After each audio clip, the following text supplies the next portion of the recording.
It's time to renew the battle across the border for high school hockey here on Lakes Country 104.1 and rjbroadcasting.com as the Muskies and the Broncos take to the ice.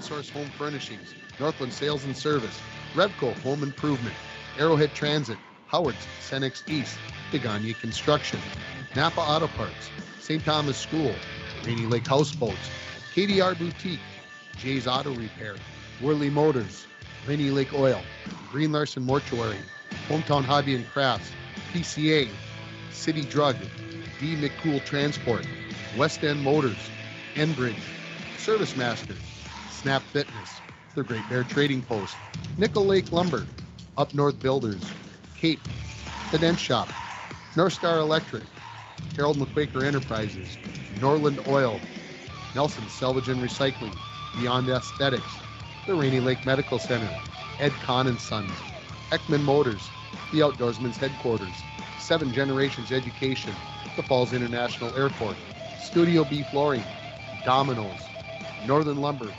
True Star, Devlin Automotive and Truck, Heinerson Flying Service, Align Chiropractic and Wellness Center, Rainy River, Minnesota North College, and Canner Electric. Now let's go to the arena for the border battle between the Muskies and the Broncos.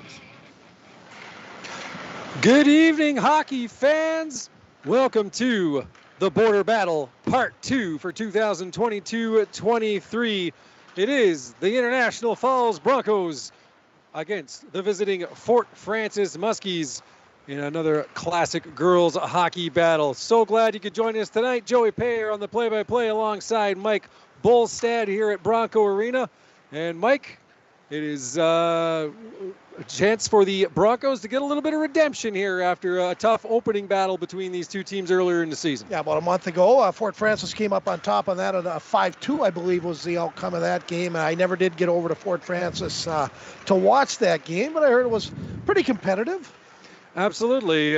Broncos certainly showing well for having such a young team.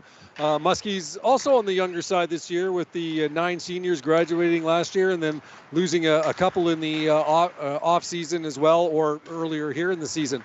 But certainly two teams, I think, you get them together. It's always good to have that cross-border rivalry. It gets the juices flowing a little bit, little national pride on the line. You certainly don't want to let your country down, and I'm looking forward to a pretty intense game here this evening. Yeah, as am I. And, of course, our pregame show is brought to you by Hometown Hobby and Crafts of International Falls. Make sure to check them out. And, again, we'll be doing double ads tonight because we have sponsorships from both sides of the border. The Great Bear Trading Post also sponsoring the pregame show, and thank you to them and great people out there.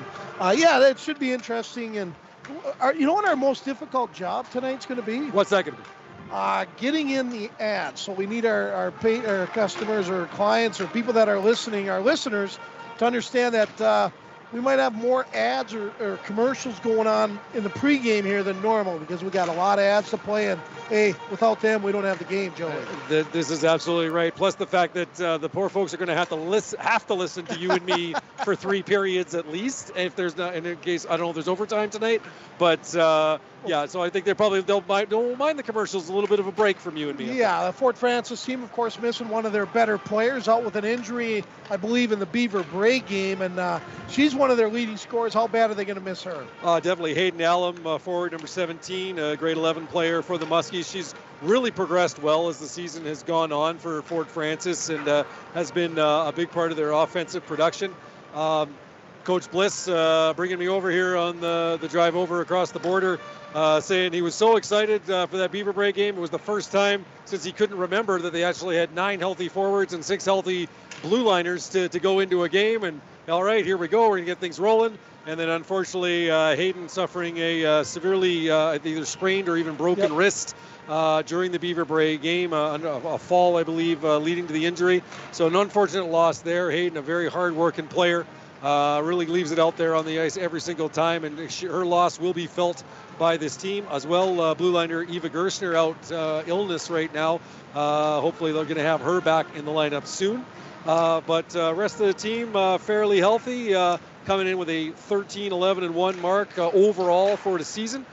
Sitting second place in Norwassa Conference right now, just behind the Dryden Eagles, who they've been nip and tuck with all year in the games they played. They just haven't been able to get over the hump. They've lost, I believe, 3 one-goal contests to the Eagles, who are a vastly more experienced team. I believe between grade 12s, grade 13s, and even grade 11s, something along more than half of their roster is that, whereas more than half of the Muskie roster, as I look quickly, you're looking at 9s and 10s with a smattering 11s and 12s in there. So certainly Fort Frances has shown well against a more experienced Dryden team this year, and just using the border battle here tonight, hopefully to polish some things up, get their game back in gear.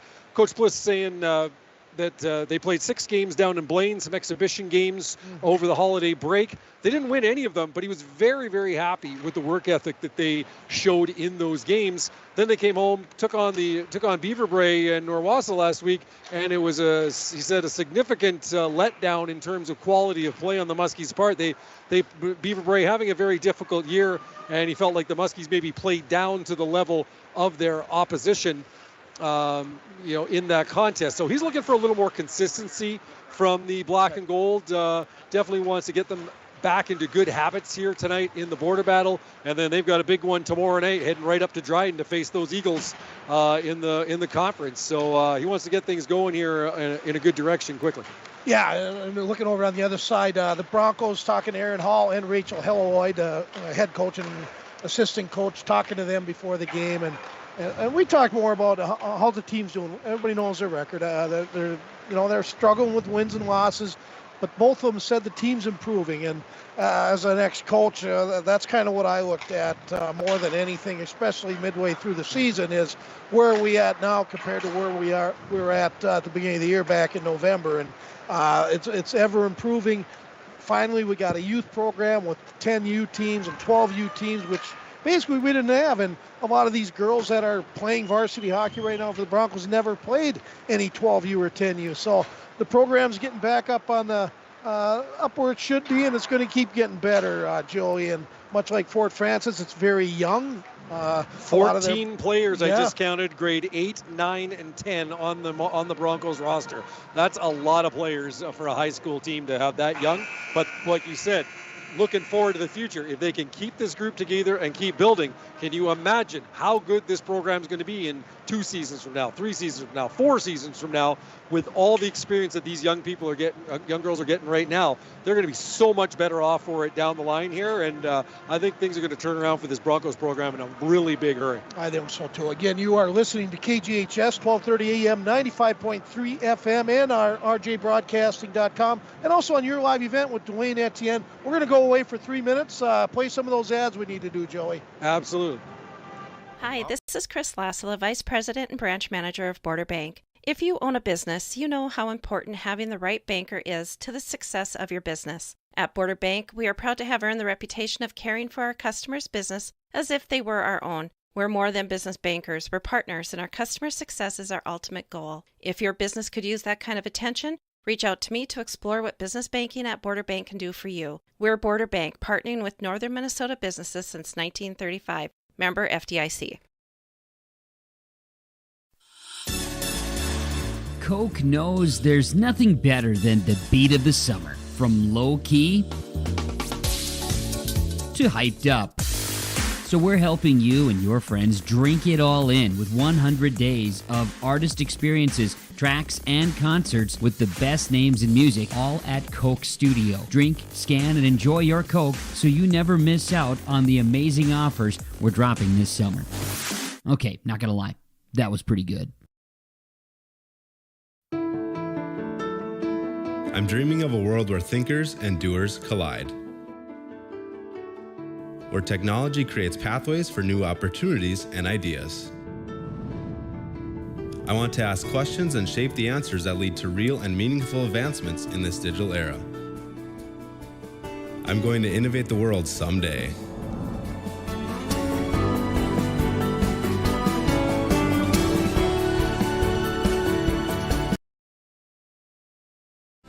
From all of us at Enbridge, thank you. Thank you. Miigwech, and thank you for working on Line 3 replacement. Thank you to everyone who supported this project. Construction is complete on a new and safer pipeline that will deliver the North American energy that we all rely on every day. And it's done thanks to the support and hard work of thousands of people. I'm grateful for every single voice of support and every hour of labor put into this project. Thank you. Winter, summer, spring, or fall, Falls International Airport has you covered for your vacations. Whether you're looking to head to a big city or a sandy beach, Falls International Airport can help you make your connection to anywhere. With a modern terminal, free parking, free Wi-Fi, shorter line, easy baggage claim, and more, you'll be happy you booked your flight out of Falls International Airport. To schedule your vacation getaway or for more information, log on at internationalfallsairport.com. International Falls Broncos and the Fort Francis Muskies in girls hockey action. Joey Pear alongside Mike Bolstad. And Mike, just looking over the offensive production for the Broncos girls so far this season. 10 games played for the team. Again, as you mentioned, a tough start to the season so far, 0-10 record. But as you mentioned, Coach Aaron Hall very happy with the improvements they've been showing. And just looking at a couple of the top scorers so far, leading the way for the Broncos this year, Terza Caradice, number 8 with 5 points, along with Taylor Burns, number 14, also with 5 points on the season. Followed close behind by Lola Wade with 4 points. Bailey Herberg sitting with 3, along with Kylan Glennie with 3. So I think the good thing that you see out of that, while there isn't a ton of points coming out of the team in terms of offensive production, there's a balance there, which is nice. It's not just one person dominating the score sheet and then 10, 11, 12 other people just kind of playing backup singers to the lead singer. They've got a balance throughout the scoring so far, and as they get better, as the improvement comes, that having that balance throughout the lineup is going to make them that much more dangerous of a team to play. Yeah, one player to watch tonight, Joey, is number 8, Terza Caradice.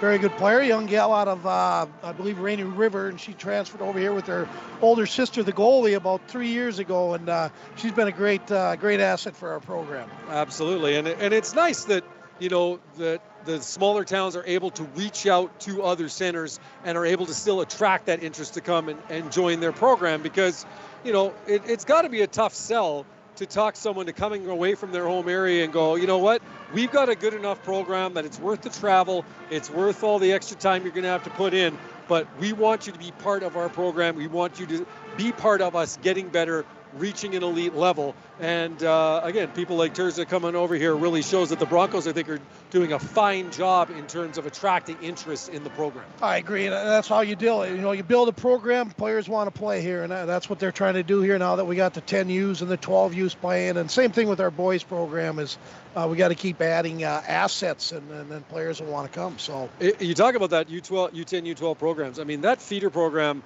it's key. You look across the border. The Fort Francis Girls and Women's Hockey Association, of which I am a very proud supporter of, has been an absolute boon and a godsend for the Muskie girls, as well as for just girls graduating from that, going on to playing higher level hockey in Thunder Bay. We've got former Muskie Piper Miller is now out in Pilot Mound, Manitoba, playing for Pilot Mound Academy. They're doing tournaments all across Western Canada. It's really helped build girls hockey in the Fort Francis area to the point where they're not just for success stories in the Fort Francis territory. They're success stories now in other places in the province, in other provinces, in other countries. I mean, we're now, sending Muskie players are moving on to play college hockey down in the States. CC Hayes, the all-time career leading scorer for the Muskie girls program, playing down in Wisconsin now, and good level college hockey as well, and faring very well down there. So having that Girls and Women's Hockey Association has meant so much of a difference in terms of increasing not only the ambitions of the players that are part of it, but increasing the opportunities for them at the next level. And I think with this U10 and U12 program here on the Falls side, that's only going to benefit them as they move along and hopefully present International Falls and area girls hockey players those same kind of opportunities. Exactly. Great points taken. Hey, we didn't forget about our Domino's first score of the game tonight. A little different, though. Ringer will not be the person you contact. It will be Mike Bolstad. That is me. So whoever you think will score the first Bronco goal tonight, you'll win a Domino's gift certificate. So you can text Mike Bolstead at 218-230-9954. That's 218-230-9954. Text me on who you think will score the first goal for the Broncos tonight. Of course, text your selection to that number, and while you have your phone out, call Domino's at 218-283-3444 or order online at Domino's.com to get your favorite pizza, chicken wings, pasta, or a sandwich. The winner again receives a $5 gift certificate to Domino's. Text me at 218-230-9954. And I noticed you and Dwayne had a little Domino's pizza before the game tonight. You know what? There's worse pregame eating to be had than a little Domino's pizza. So we were glad to partake, and I believe I have you to thank for setting me up with supper tonight. So thank you very much, sir. You bet. We're going to come back with our keys to the game, and we have no coaches interview, but we still want to make mention of Up North Builders. Thank you for always sponsoring our coaches interview. Tonight we do not have them, and we're going to go away for 2 minutes here, and we'll be back in 2. Now is a great visit Fall Lumber Company Design Center. We heat this building air places so you can feel the warmth, see how they burn, and check out which one is best for your home, cabin, or shack. We sell some of the best name brands in business: Cozy Heat, Yodel, Hearthstone, Napoleon, Regency, and more. Check out Falls Lumber Company's Design Center, something for everyone. 201 4th Street in the Falls.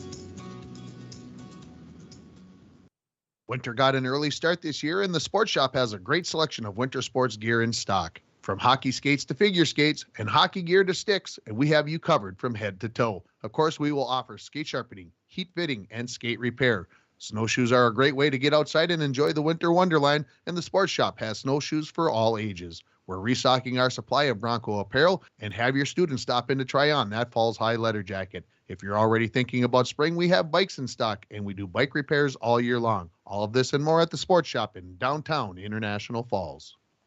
D. McCool Transport and Dirt and Forest Products is a trucking company with a main focus on the forestry logging industry based out of Fort Francis. D. McCool Transport and Dirt and Forest Products is looking for drivers and operators. Call 807-274-6364, email office.mccool@gmail.com, or stop at 1408 Sunset Drive in Fort Francis and make an appointment for an interview. Howard Cenex East invites you to see all they have to offer. Cenex East carries Canadian bakery bread, Wisconsin's best meat and cheese sticks, and other healthy snacks, along with a wide variety of chips, candy, and beverages. Howard Cenex East offers a 7-cent per gallon discount on gas and fuel when paying with cash. Hours are Monday through Friday, 7 a.m. to 8 p.m., Saturday 9 to 6, and closed on Sunday. If you're looking for fun and rewarding jobs, stop into Cenex East and pick up an application. Howard Cenex East, Highway 53. Welcome back, hockey fans, to Bronco Arena. Getting set for Border Battle Part 2, 2022-23, between the International Falls Broncos and the Fort Francis Muskie Girls. And keys to the game, Mr. Bolstead, yes. They are brought to us by who? Keys to the game are brought to you by Rainy Lake Houseboats. Of course, Rainy Lake Houseboats is located on beautiful Rainy Lake. It's where the highways end and the ancient waterways begin. Nice writing. Rainy Lake Houseboats offer amazing Minnesota houseboat vacations on Rainy Lake and Voyageurs National Park. Call them over there at 1-800-554-9188. The Doherty brothers and the rest of the family do a great job. And tell you what, just because you live in International Falls or Fort Francis, I've done it many times, Joey. Staycations. Jump on a houseboat and go out for 4 nights, and you'll have an absolute blast. Your keys to the game for Fort Francis. Absolutely. Well, it started off, obviously, coming off the 5-2 win in Game 1 between these two teams earlier this season. Obviously, Muskies want to jump out to that early lead, I think, in terms of put the pressure on the Broncos, say, look, you know, we're still here, we're still strong, we're going to make you chase the game, try and come after us and everything. If the Muskies give up that first goal, now all of a sudden you breathe new life into the Broncos. And a younger team that feels like it's got nothing to lose, that's a dangerous team to play against. So Muskies definitely, I think, want to be looking for that first goal. Secondly, very interested to see the goaltending effort put out tonight by Danielle Schramm. She's going to get the start. Maddie Bliss has gotten most of the starts for the Muskies here in the 2022-23 season so far.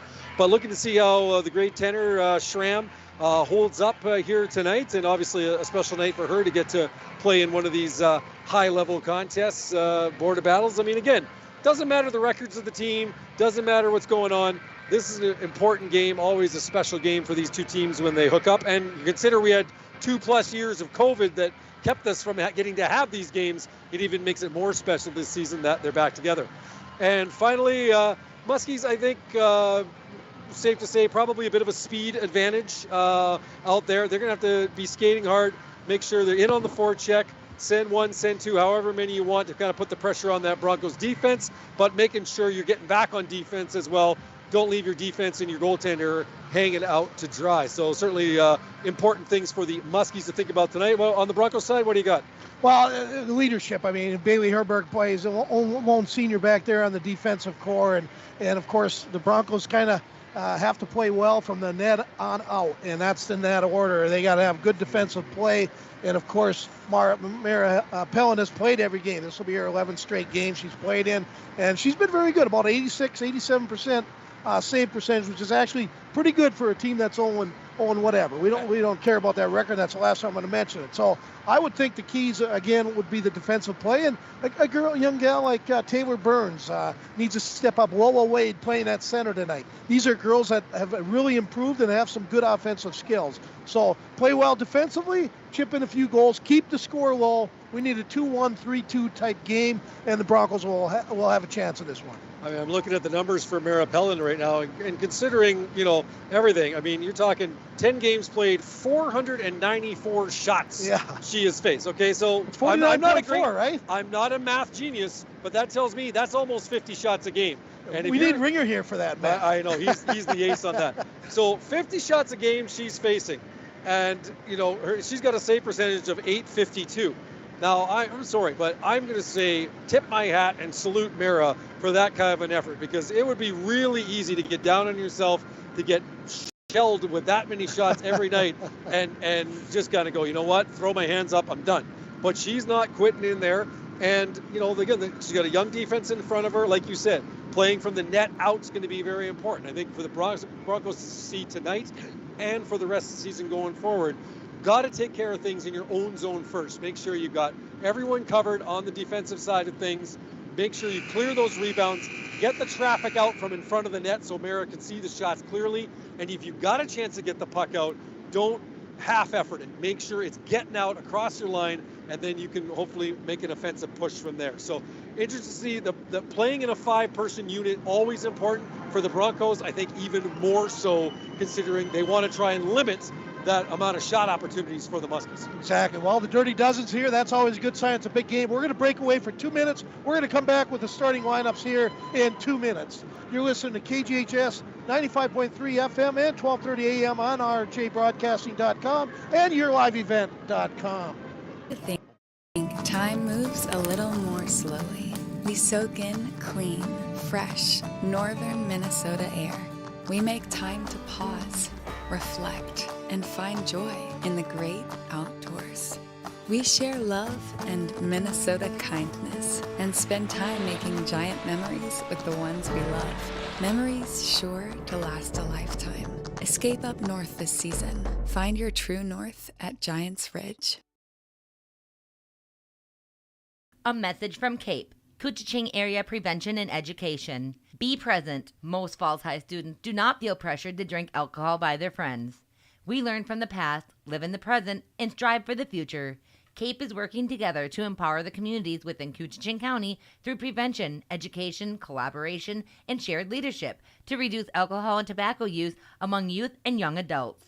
Together, we are strong. This ad has been funded by Drug Free Communities grant funding.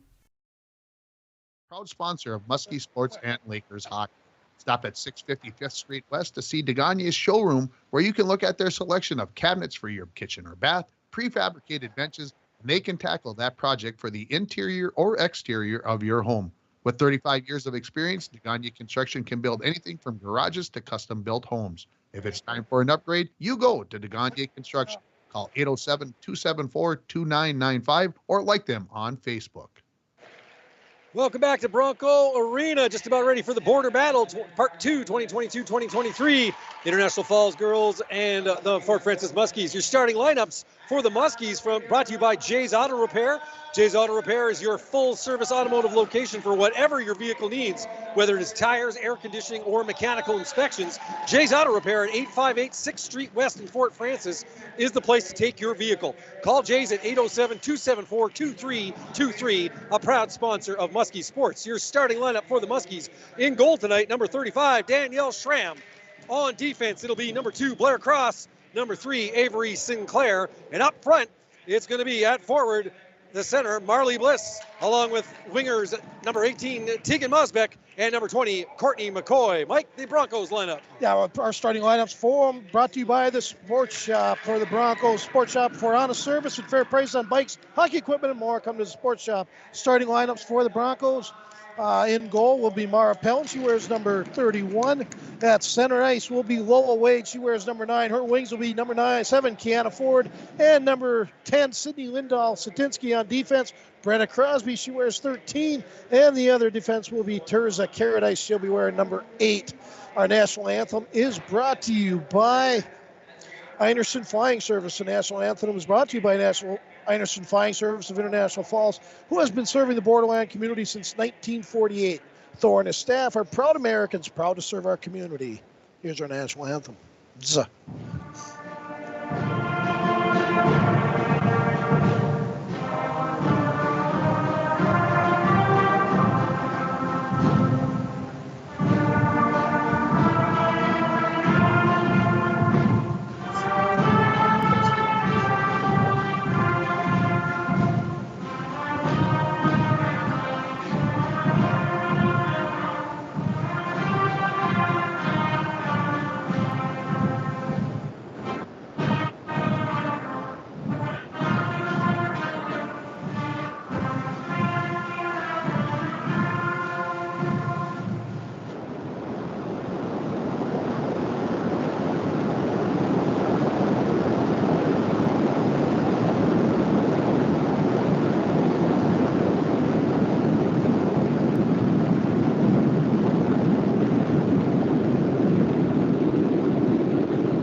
Played by the Falls High School Band, doing their best to bring a wonderful festive atmosphere to this border battle, as they always do. And Mike, got to tell you, this crowd is pretty stealthy. About 20-25 minutes before puck drop, I was like, oh, it's not going to be the best crowd tonight, not looking too great. I stand up for the anthems, and our whole section on this side is full all of a sudden. So great to see the turnout. As it should be. Of course, why wouldn't we have a press box sponsor brought to you by Rainy River Community College? Welcome back to Rainy River Community College campus, Minnesota College North at Press Box.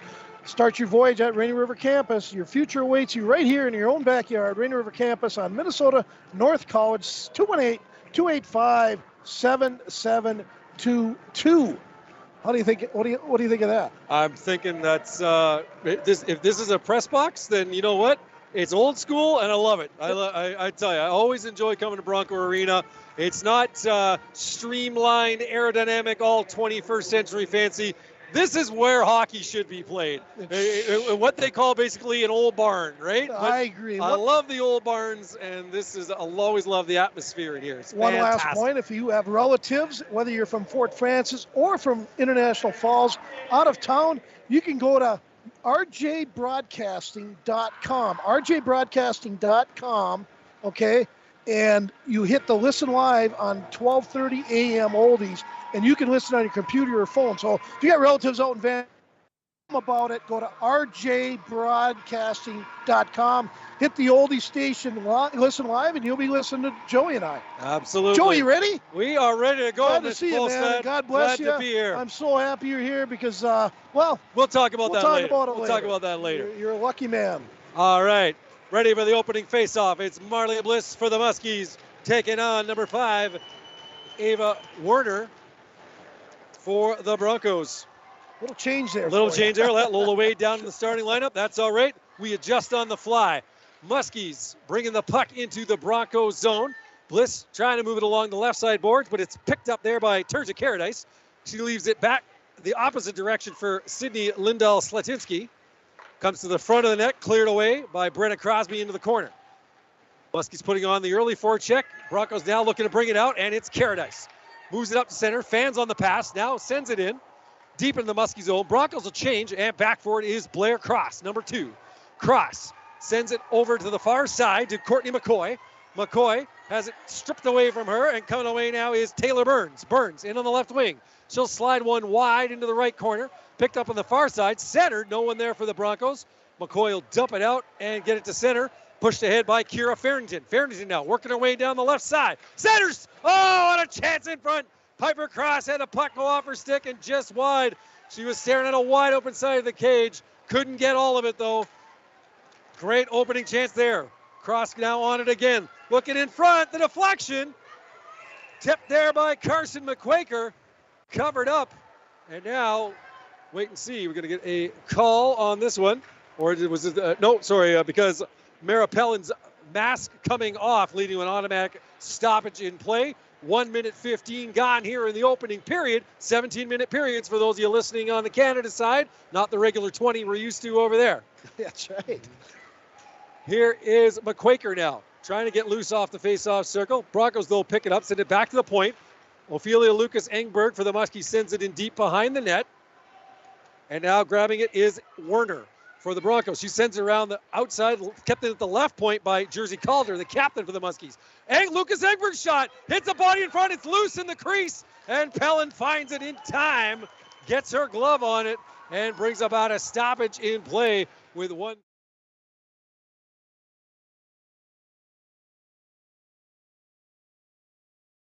Put the puck on goal, hit a body, and looking for a deflection, but Pellin managing to track the biscuit in time. Yeah, good job by Brenna Crosby, also kind of holding the players out and protecting her goalie. Broncos now looking to send it out. Cross, though, keeps it in temporarily at the point. Getting a little bit of help there as well from Marissa Kenny, but the Broncos will move it out and into the Muskie zone. Hustling back after it is Isabel Tanguay, number 19 for the Muskies. Tanguay works her way up the line to center. Head of steam, 3-on-2, coming in now. Drop pass over to the left side. Pass in front, stopped by Pellin. Loose puck, Tanguay on the side of the net. And Pellin will dive over and grab it as moving in with her on that rush. Marissa Kenny along with Rael Redford. It was Kenny sending the puck towards the front of the net. And Tanguay, abandoning her defense position, decided to drive hard. Let's see if he could stuff that rebound home, but Pellin on the task to stop that play. Here's a chance now for the Muskies off the side of the net. That's Kenny bouncing it off the base of the Bronco crease. Here are the Muskies now. Calder has it knocked away from her. Nice defensive play by Lindahl-Slatinsky all the way down the ice. It will be an icing call, though, against the Broncos with 2:30 gone here in the opening period. No score. Is that still icing? That's kind of interesting. Kind of just playing the puck, but I guess it was on this side of the red line.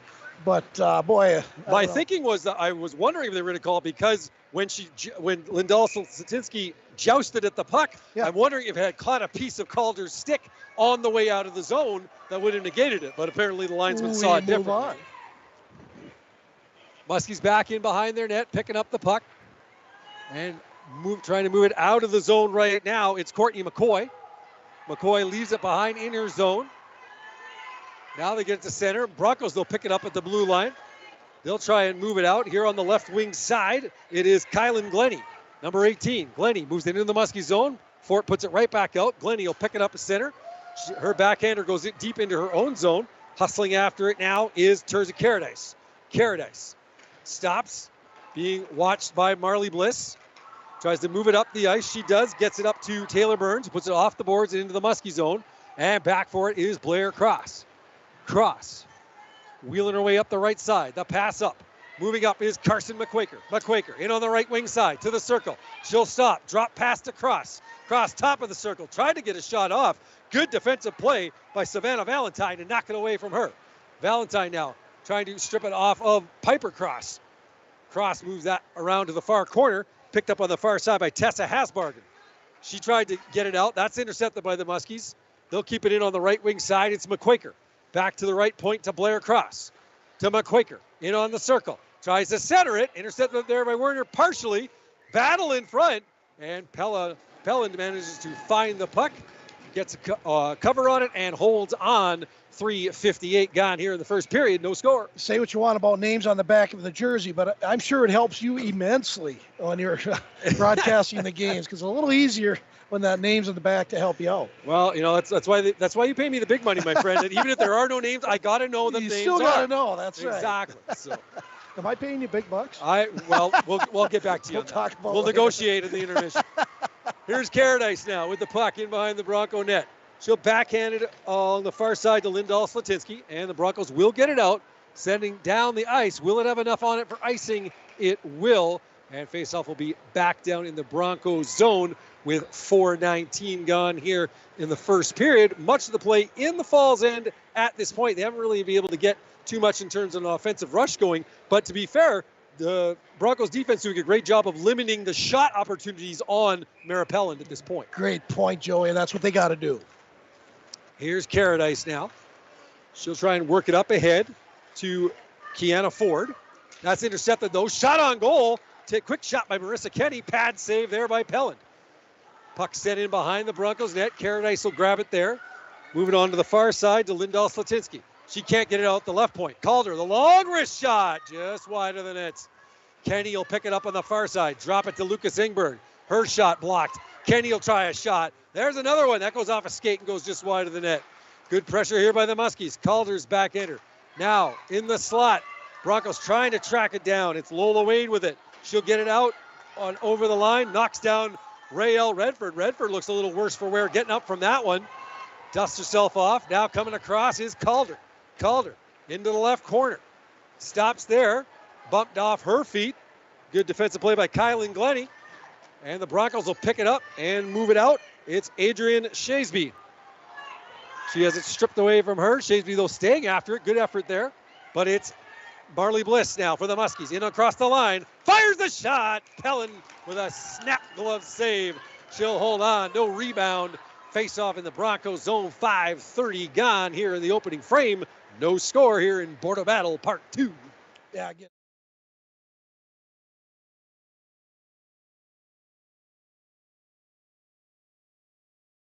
Her positioning on the play. She stays square to the play very, very well, and tracks the puck very, very well from what I've been indicated so far. Here are the Muskies now, moving it out, in across the line. Tanguay trying to keep up with it. She'll chase it into the right corner. Tanguay now is trying to center to McCoy. That was intercepted there by Taylor Burns. Puck in behind the Broncos net. Chasing after it there is Kylan Glennie. Glennie trying to back out, hand it out of the zone. Muskies keep the pressure on. Pinch in. McCoy will chase after it. Backhanded there by Brenna Crosby. Along the far side and out across the Bronco line. Blair Cross now, right wing. Fires it deep into the zone. Back for it is Glennie. She's watched there by Piper Cross. Piper Cross trying to put the forecheck on. Cough up there by the Broncos. Loose puck. Muskies will pick it up. McQuaker back to Blair Cross. Now to the left side. Tanguay trying to get a shot. Nicely blocked there by Tessa Hasbargen. Muskies, though, still keep it in. It is Farrington moving into the left corner. She's cut off there by Kylan Glennie. Two of them battle along the boards. Glennie goes down. Puck still loose. Players keep it moving, and it is Tessa Hasbargen around the far side. Moving it to Savannah Valentine. But Broncos can't clear it, though. Tanguay, long shot for the point. Deflected off of Bronco. Pellin had to be careful on the redirection, but scoops it with the glove hand and holds out.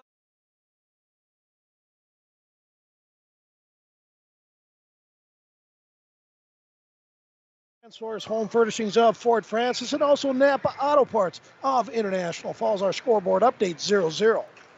Redford taking the draw against Lola Wade. Wade wins it. Broncos get it out to center, and back for it is Calder. Calder goes hard off the boards into the Bronco zone. Muskies pick it up there, and coming up with it on the far side is Ella Evans. Trying to center it now, the Muskies. Here's Marissa Kenny. Her shot deflects high over top of the net. Broncos try and move it out along the left wing boards. Kept in there, though, by Sinclair. Now, this is in front of the net. A chance. Just goes off the stick of Evans. Slides into the left corner. Evans chases it down, sends it around behind the net. On the far side, picking it up is Kiana Ford. She can't get it out, though. Here's Redford skating hard in on the right circle. Now cuts to the center. Fires a shot. Pad save by Mara Pellin. Best chance of the night so far for the Muskies. Redford stays on top of it. Skates all the way around to the blue line. Moves it over to Calder on the left side. She sends it into the deep corner to Courtney McCoy. McCoy battling in behind the net. Taken off of her by Wade and sent out past Calder and into the Muskies zone. 8:48 to play here in the first period. Muskies all kinds of pressure, but Mara Pellin and the Broncos holding fast so far. No score here at Bronco Arena in Border Battle Part 2, 2022-23. Here is Sinclair with a long shot. That goes off the base of the net and deflects into the right corner. Broncos trying to pick it up and send it out. Grabbing it there is Kyler Butts, number 2.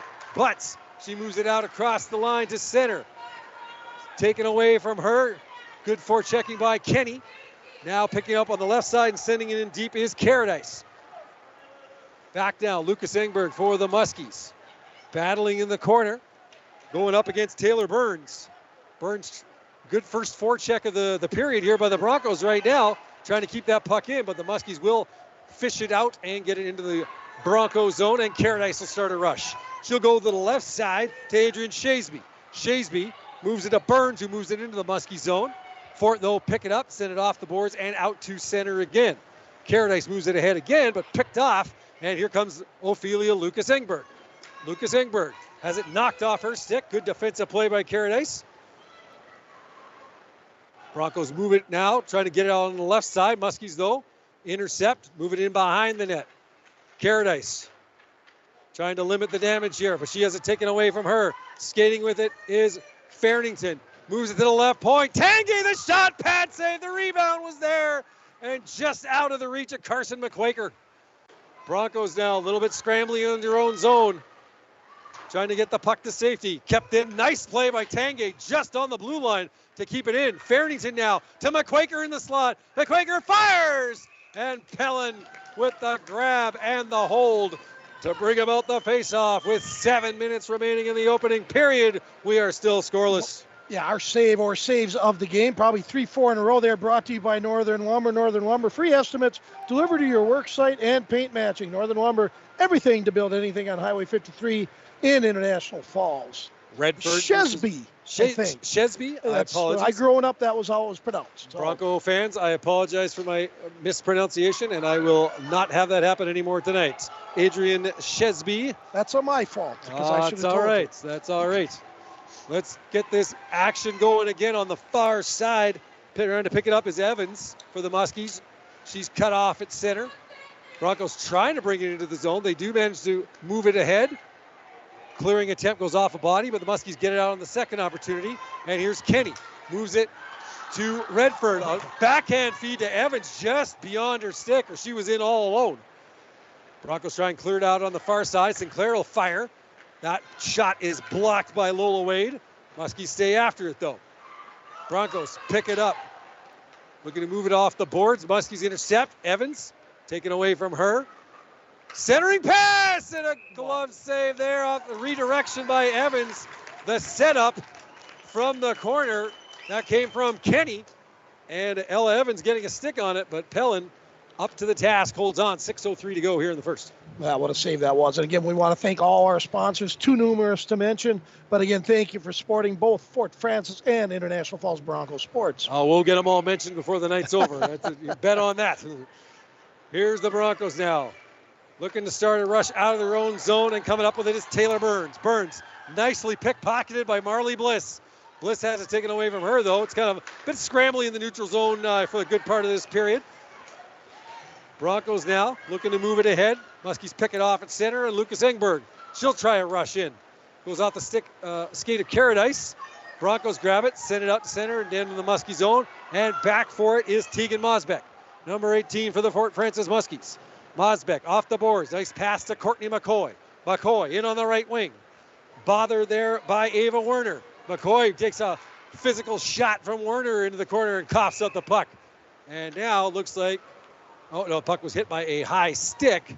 So the faceoff will remain, oh no, in the Broncos zone. And we are getting a penalty. And so in fact, Werner will look to be getting a body contact penalty here with 5:16 to go. And then the referee comes over and says, no, in fact, it was not on you. Ava thought she was getting a penalty with the whistle. Instead, it was just a high stick of the puck. She happily skates back to the Broncos bench for a change. And nice job by the referee for making sure a nice young girl doesn't sit off in the penalty box unnecessarily. Number 7, young Bliss, coach's daughter.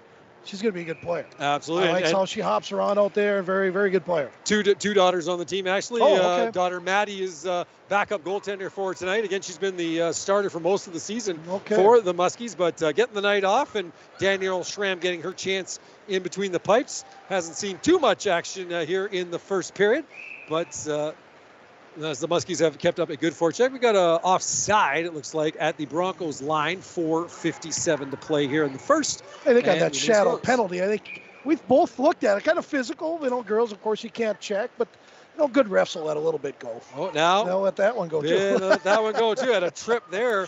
Kiana Ford getting away with one on a Muskie player, sending her sprawling with her stick between the legs, but no call on the play. The officials letting them play here tonight at Bronco Arena, and why not? It's border battle. We don't do things soft in the border battle. Let's let them play hockey. Icing against the Muskies this time. Face-off will be back in the Fort zone with 4:38 to play. This time out, icing brought to you by Ed Kahn & Sons is your place to purchase Benjamin Moore paints in Fort Francis. Open Monday through Friday, 8 to 5. Ed Kahn & Sons, located in West Fort Francis. Thank you to them. Muskies win the draw. Sinclair comes away with it. Starts out behind her own net. Comes up the left side. Goes off the boards and sends it in. A little bit too much juice, though. Might be an icing call against the Muskies, and it is again. 4:25 to go here in the period. Always tough to know how much weight to put on those clearing shots there, so they don't have us icing calls. We're such big curlers up in Canada and everything. It's like you don't want to put too much intern on it, or otherwise it'll go right through the house. It's kind of the curling analogy for those icing plays. Exactly.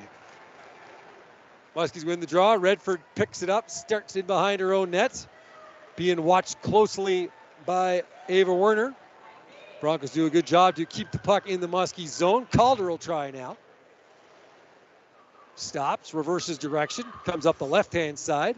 Her pass, though, does not clear the zone. Nice job to pinch and keep it in by Kylan Glennie momentarily, but the Muskies do manage to get it out across. Here's the Fort now. Pass up the head to Kenny at the center ice. She'll grab it. Being worked against by Savannah Valentine. Leaves it for Avery Sinclair. Sinclair, a long shot. That bounced just wide of the net. Pellin almost took it a little too nonchalantly. Almost took a bad bounce and went by her. Now we're going to get our first penalty of the game.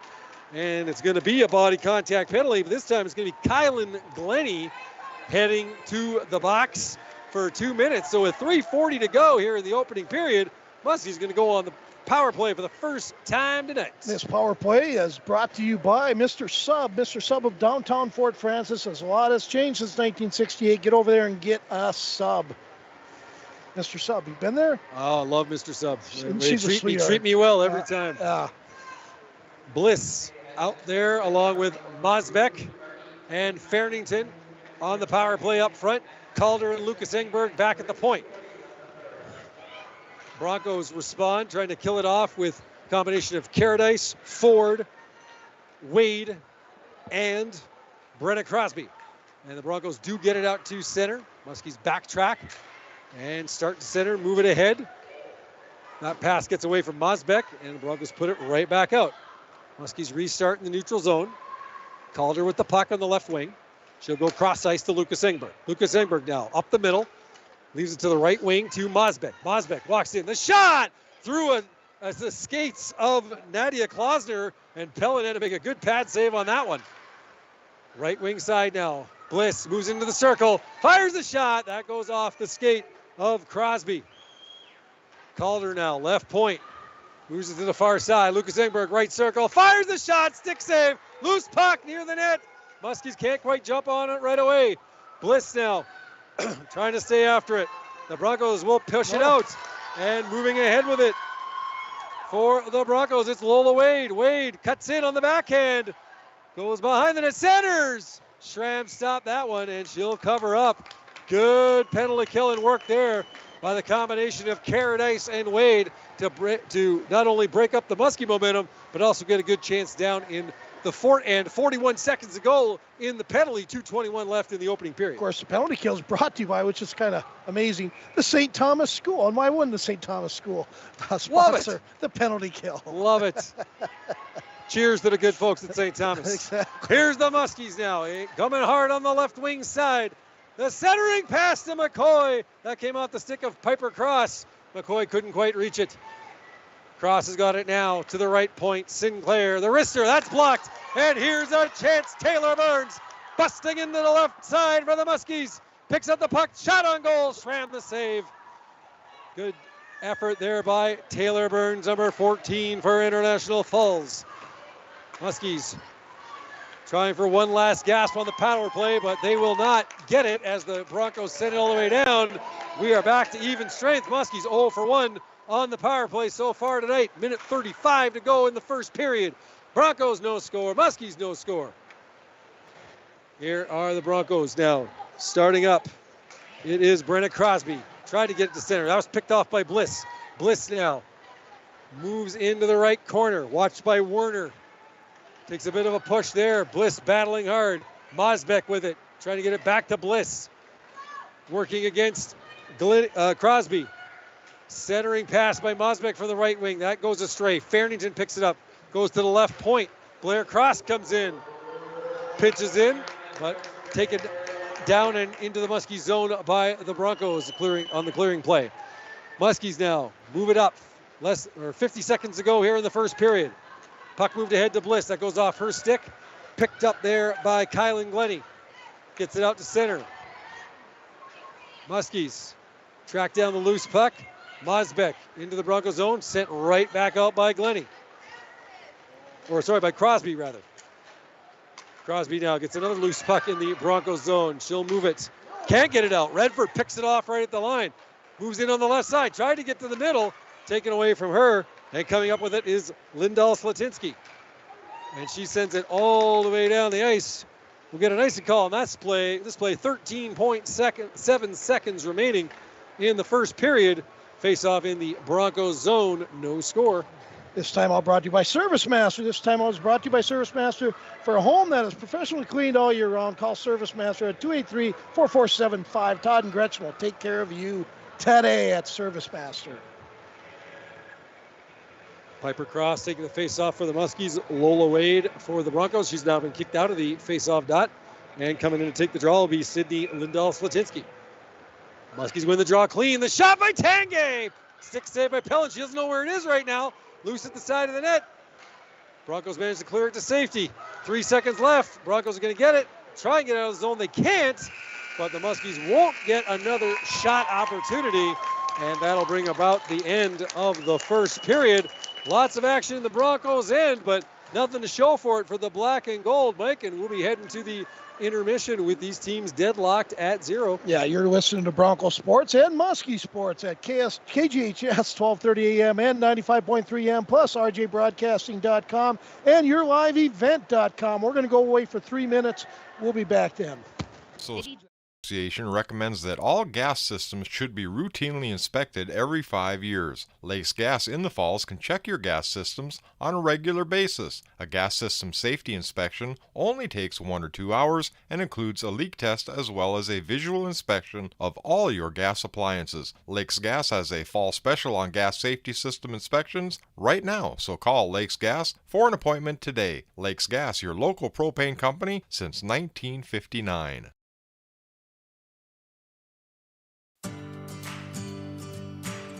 Employees at Packaging Corporation of America have been producing quality paper for over a century. We understand our responsibility to the community, and we're honored to support the many needs and events occurring in the Borderland. From providing donations to local schools and events to supporting organizations meeting physical needs in our community, Packaging Corporation of America does more than make paper. We make a difference. Rainy Lake Medical Center is proud to offer local athletes a robust sports medicine program that includes comprehensive rehabilitation for athletic injuries, post-surgical rehab, and return to sports guidance. Rainy Lake Medical Center's Advanced Concussion Management Program offers additional protection and peace of mind to athletes and parents. For more information, call Rainy Lake Medical Center Therapy and Wellness Department at 283-5420. Good luck, athletes, on a successful year from Rainy Lake Medical Center. Living here in northern Minnesota, we embrace all 4 seasons, and the cooler weather brings out the cooler toys. What's next on your wish list? A snowmobile, fish house, snowblower, new plow for the truck or wheeler? Say yes to winter fun and I'll help you finance it. Call today and make an appointment with me, Chelsea Melander, consumer lender at TrueStar. Can't make it in during business hours? That's okay. Apply on your own time or on the mobile app or online at TrueStarFCU.com. Brighter banking at TrueStar Federal Credit Union. Federally insured by NCUA. Follow us on Facebook and Instagram. I'm dreaming of a world where the crack of a bat is not just a hobby, but a lifestyle. Where I can build upon long traditions from the ground up. I want to work in an industry where all people can make their own field of dreams become reality. I'm going to elevate the world of sports someday.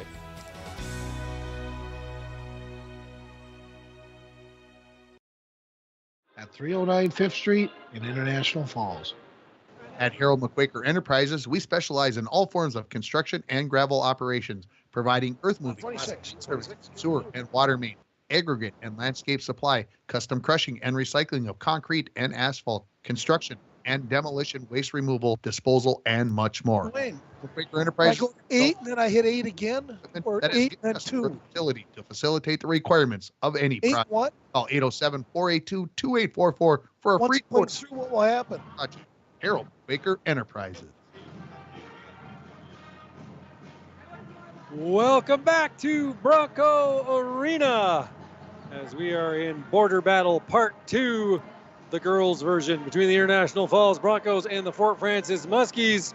No score after the opening period. Joey Payer alongside Mike Bolstead. And Mike, I think that shot count on the scoreboard tells pretty much the whole story for the first period. 17-2 margin in favor of the Muskies, but full marks to Mara Pelland. She is keeping the home team in this game at the moment. Yeah, right now shot 17-2. Fort Frances in definitely advantage. The one good opportunity for the Broncos was shorthanded when Lola Wade and young Caradice went away 2-on-1 and had a good scoring opportunity. But otherwise, it's been all Fort Frances. And, you can say the Broncos have improved and gotten better. Well, so has Fort Frances. Absolutely.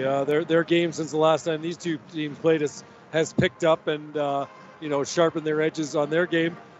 Certainly I've liked the forechecking that the Muskies have done here tonight, making it really difficult for the Broncos to clear the puck out. I think for the most part, every time the puck is in the Bronco end, it's taken 3, 4, even 5 clearing opportunities before the Broncos have been able to get it past the Muskies, either along the boards or pinching at the points. Really nice work by the Muskie Blue Liners so far, keeping that puck in.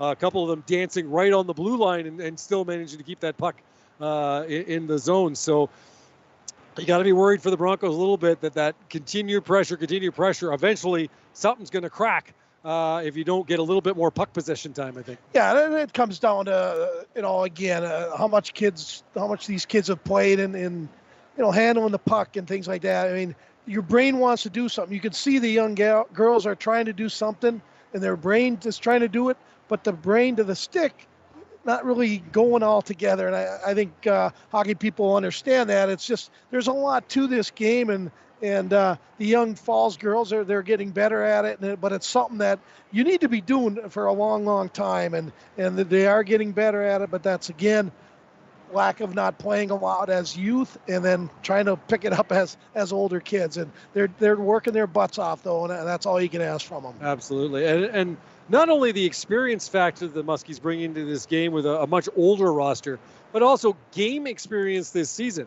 Other than the 10 regular season games, I'm not thinking the Broncos have played anything in terms of tournament action or anything like that from what I'm aware of. Meanwhile, the Muskies now pretty much close to getting north of 30 games played so far this season between all the traveling they've done to tournaments, exhibition games, plus their Norwasser regular season schedule. So, simple logic tells you if you're on the ice 3 times more than your opponent, you're probably going to get 3 times better, 3 times faster, because simply you're getting the reps in. And yep. I find that at the amateur level, the youth level, the reps on the ice, on the court, on the field makes such a huge difference. You may not have the most talented squad, but if you got the team that's out there, practice till you get the fundamentals down, you do the little things right, you can go up against a team that may have more talented players. But if they're not playing as much in terms of game action and getting practice time, you are going to hold that edge more often than not. Exactly. Well, speaking of game actors, we got our annual between period segment called Where Are They Now? Brought to you by the Green Larson Mortuary. Where Are They Now? Brought to you by Green Larson Mortuary. Welcome to a place to celebrate life and to honor every memory. Go to your website for Green Larson at greenlarson.com. And here is our Where Are They Now? Welcome to this edition of Where Are They Now? This week's guest is Sophie Bolstead. Sophie graduated in 2008 and was the captain of the girls' Bronco team. Sophie Bolstead, where are you now? I live in the Grand Rapids area. I have 2 beautiful children, Zoe and Roy, and I've worked for the Minnesota State Lottery for the last 8 years, and I'm now a sales and marketing rep out of the Virginia regional office. Well, there we go, and I believe we're back on, aren't we? I think that young girl's name seems familiar to me for some reason. Would you happen to know her by chance? Yeah, it's my daughter, and of course I told Ringer, I said, I'm doing the game tonight, so I'm going to pick the Where Are They Now personality. And he knew what was coming. Yeah, so Sophie, where are you now? Well, obviously you are in the Grand Rapids area. With that, we're going to go away for 2 minutes, and we'll be back then.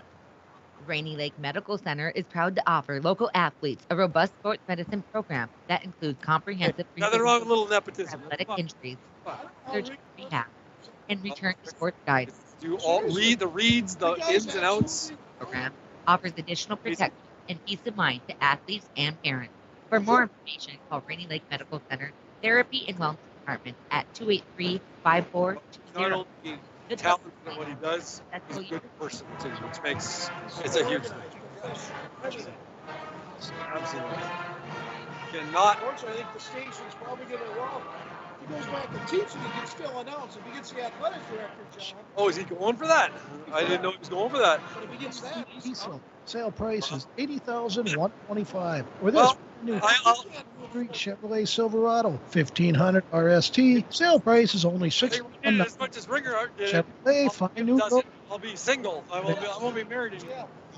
The Outdoorsman. Mike is patient, but not patient. I don't think. Hunting and camping. When the season changes, you can find that new lure, rod, rifle, shotgun, or camp stove to make your next trip the best it can be.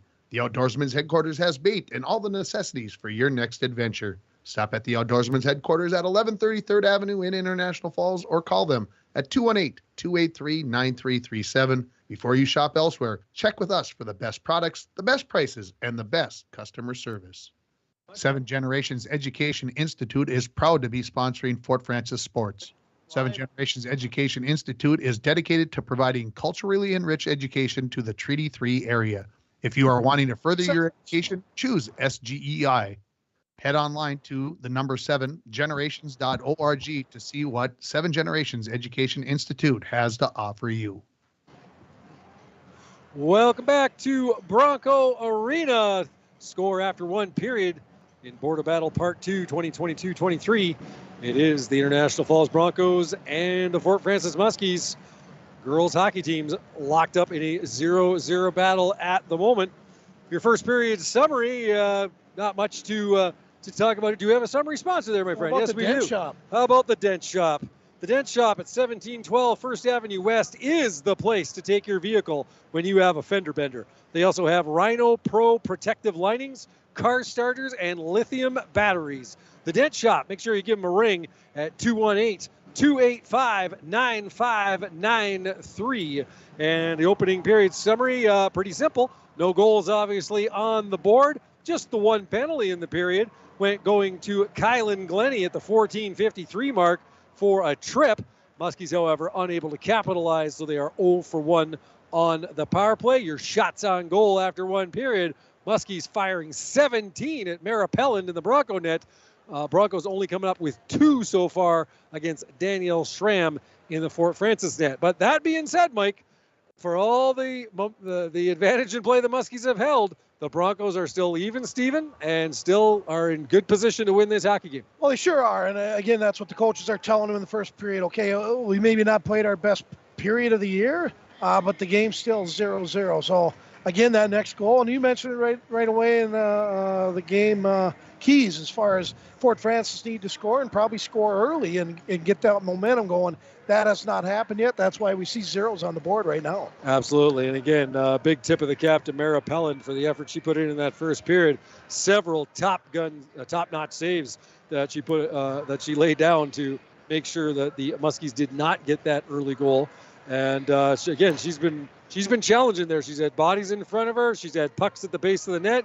She's had all kinds of traffic going on. She's had long shots, short shots, everything coming at her. And so far, she's been flawless in between the pipes for the Broncos. As she has been all year. Well, we're going to take another 2-minute break here, Joey, and get some ads in. Again, thank you to all our sponsors. And you're listening to KGHS 1230 AM, 95.3 FM, and rjbroadcasting.com, and yourliveevent.com with Dwayne Etienne in charge of that. We'll be back in 2. This is Chris Lasala, Vice President and Branch Manager of Border Bank. If you own a business, you know how important having the right banker is to the success of your business. At Border Bank, we are proud to have earned the reputation of caring for our customers' business as if they were our own. We're more than business bankers, we're partners, and our customer success is our ultimate goal. If your business could use that kind of attention, reach out to me to explore what business banking at Border Bank can do for you. We're Border Bank, partnering with Northern Minnesota businesses since 1935. Member FDIC. Coke knows there's nothing better than the beat of the summer. From low-key to hyped up. So we're helping you and your friends drink it all in with 100 days of artist experiences, tracks, and concerts with the best names in music, all at Coke Studio. Drink, scan, and enjoy your Coke so you never miss out on the amazing offers we're dropping this summer. Okay, not gonna lie, that was pretty good. I'm dreaming of a world where thinkers and doers collide. Where technology creates pathways for new opportunities and ideas. I want to ask questions and shape the answers that lead to real and meaningful advancements in this digital era. I'm going to innovate the world someday.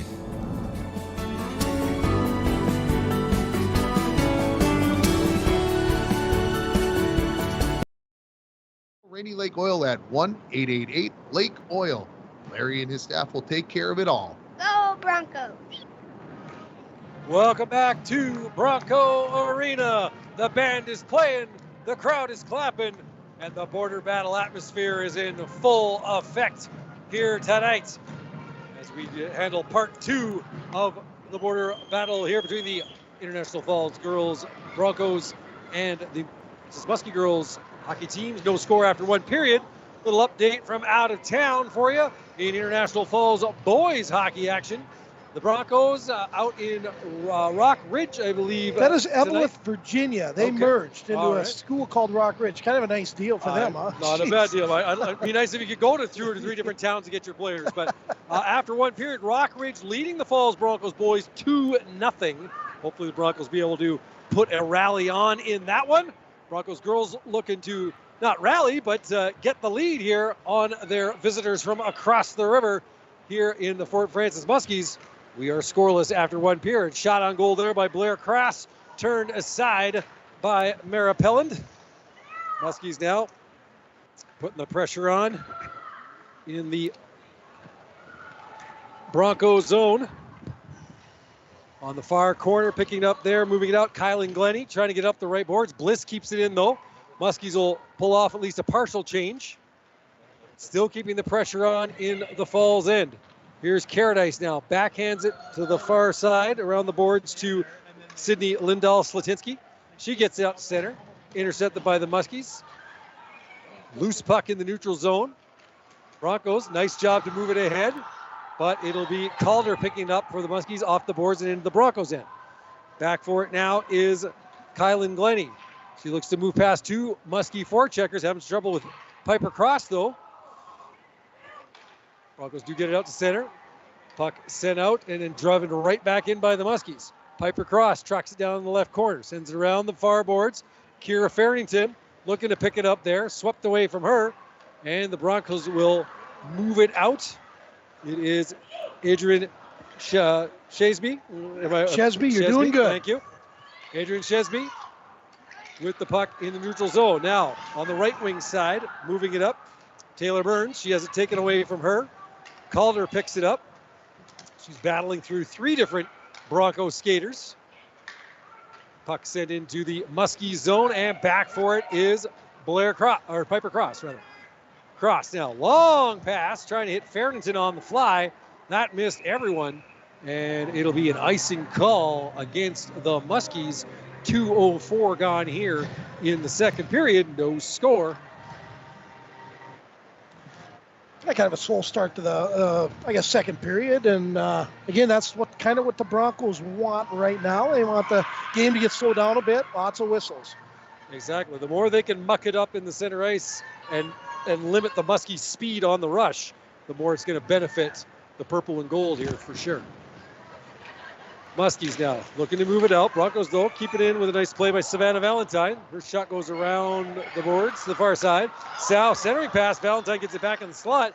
Now here's the Muskies busting out. 2-on-1. Ella Evans and Marissa Kenny. Evans in on the left side. They tried the shot on goal. Goes off the base of the net. Great job on defense getting back by Brenna Crosby to break that one up.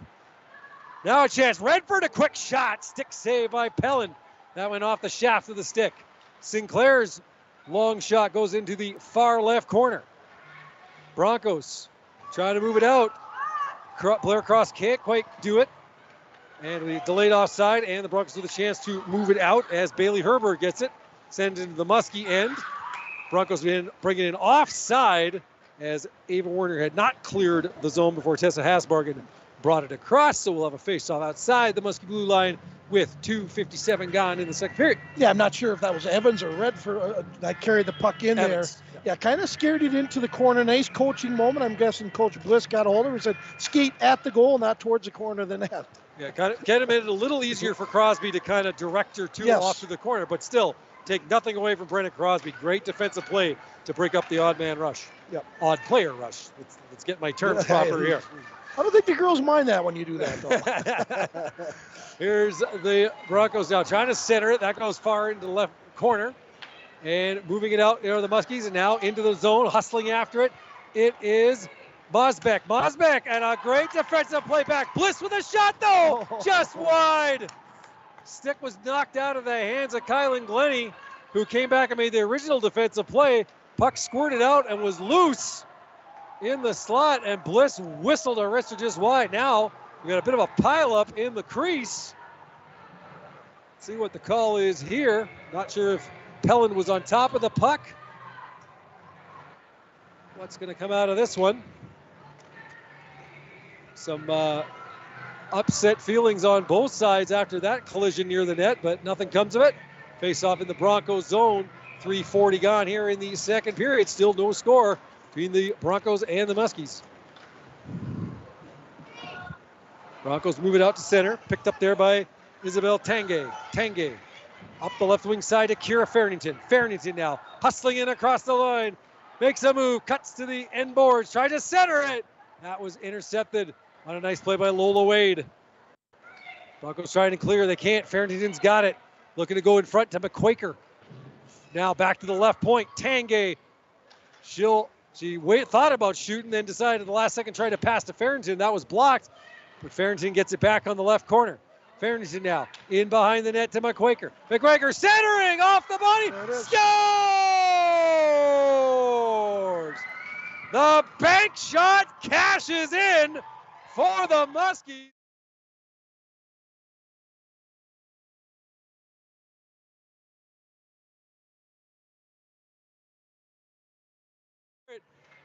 Ricocheted behind Pellin. Tough break for the Falls as a double deflection, it looks like. Gets past Pellin with 4:23 gone in the second period, and the Muskies take that 1-0 lead. And it looks like it will be Piper Cross getting that goal. We'll hear right now. I kind of thought.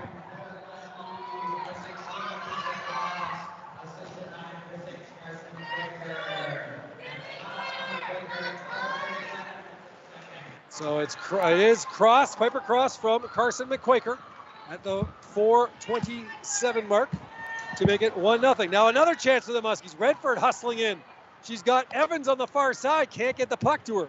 Marissa Kenny picks it up. Tried to center it, that stopped. Pellin will cover it. And face off in the Broncos end with 5:03 gone in the second period. So the Muskies on the goal from Piper Cross. Set up by Carson McQuaker's centering pass. And good effort there. She didn't get a second assist on the play, but Kira Farrington certainly doing a great job on the forecheck on the left wing boards to really get that play started for the black and gold. Now, Tanguay for the Muskies. She takes a long shot. That's sticked away by Pellin in behind the net. Muskie, puck comes up on the mesh in back of the net, and play is whistled down. We'll have a face-off in the Broncos zone with 5:16 gone here in the second period. Muskies leading 1-0. Bliss will take the draw up against Werner. Bliss wins it. Comes back to the right point. And it is Calder on that far side. She moves it to Bliss. Bliss trying to get to McCoy in front. That didn't work. Broncos intercept. Move it out across the line. And here's Savannah Valentine. She's taken off the puck nicely by Courtney McCoy. Puck in the center ice area. Broncos get it, send it toward the Muskie line, but the Fort intercepts. Here's Tegan Mosbeck. She can't quite catch up to it. Comes back out to center. Tanguay with it. Tanguay now. Moves it off the boards to Mosbeck. That gets away from her.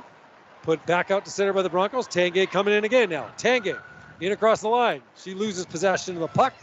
And grabbing it there is Tessa Hasbargen. Hasbargen, though, coughs it up. Carson McQuaker's got it. McQuaker spins in the left side corner.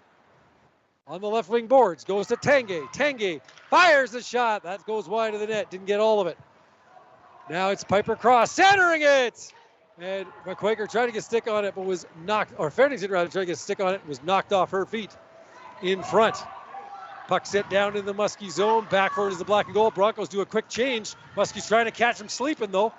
Piper Cross ahead to Farrington. Farrington up on the left wing. She stops, spins back towards the line, loses control of the puck, and it's knifed out there by Lindahl Slatinsky. Now racing back is Avery Sinclair for the Muskies. Sinclair watched by Wade. She coughs it up. Picked up there by Kiana Ford. Her centering pass intercepted by Piper Cross. Moved out to center. Broncos now looking to mount an attack with Kylan Glennie. She pushes it into the zone. Sinclair grabs it for the Muskies, though. She'll move it around the boards. Muskies backhanded out, and now here's Piper Cross. Maybe a 2-on-1 with Farrington. Cross takes the shot. Not a hard one. Centering pass, though, trying to find Farrington. That just missed. Broncos can't clear on the left side. Here is Lucas Engberg's shot. That was blocked nicely. Good play by Lola Wade. Now Glennie. She puts it off the boards. No icing on the play. Referee deciding that the Lucas Engberg could have played it for the Muskies. Lucas Engberg on the rush now. Her pass deflected and sent away by Kyler Butt. Redford now picks it up at her own line. Redford to center. Heading toward the Bronco line. In across the line. Redford makes a move. Stops in the right circle. Fires the shot. That's blocked. Nice play there by Terza Caradice. Battle in behind the net. Muskies keep possession. Put it back to the left point to Lucas Engberg. Lucas Engberg to the left side. Redford shot. Pelling grabs it, drops it, and holds it for the faceoff. With 8:49 remaining in the second period, Muskies continue to lead 1-0. And we did get an update on that goal. It was Piper Cross from McQuaker for the Fort Francis Muskies. Harold McQuaker, you know Harold? I do know Harold. What a good man. And of course, he sponsors Fort Francis Muskie Sports as well as everybody. So can't do what they do without that sponsorship. That is for sure. You're learning that tonight, aren't you? What's that? You're kind of hearing and seeing that live and in person. That's all right. That's all right.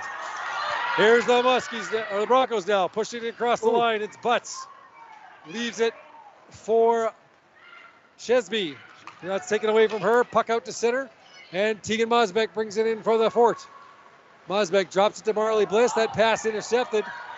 Sent back out to the Muskie end, and back for it is Isabel Tanguay. Tanguay now. Shots on goal at the moment, 24-3 for the Muskies, but just a 1-0 score on the board. Here's Tanguay with a shot. Pad save by Pellin. Intercepted. It looks like McQuaker trying to get it in front. McQuaker battling. It's taken away from her by Herberg. Sent along the boards. Muskies, though, pinch to keep it in. Piper Cross working hard in the right corner. Backends it around. No one waiting there. Broncos will get it out to center and down into the Muskie end. And it's Blair Cross back for it.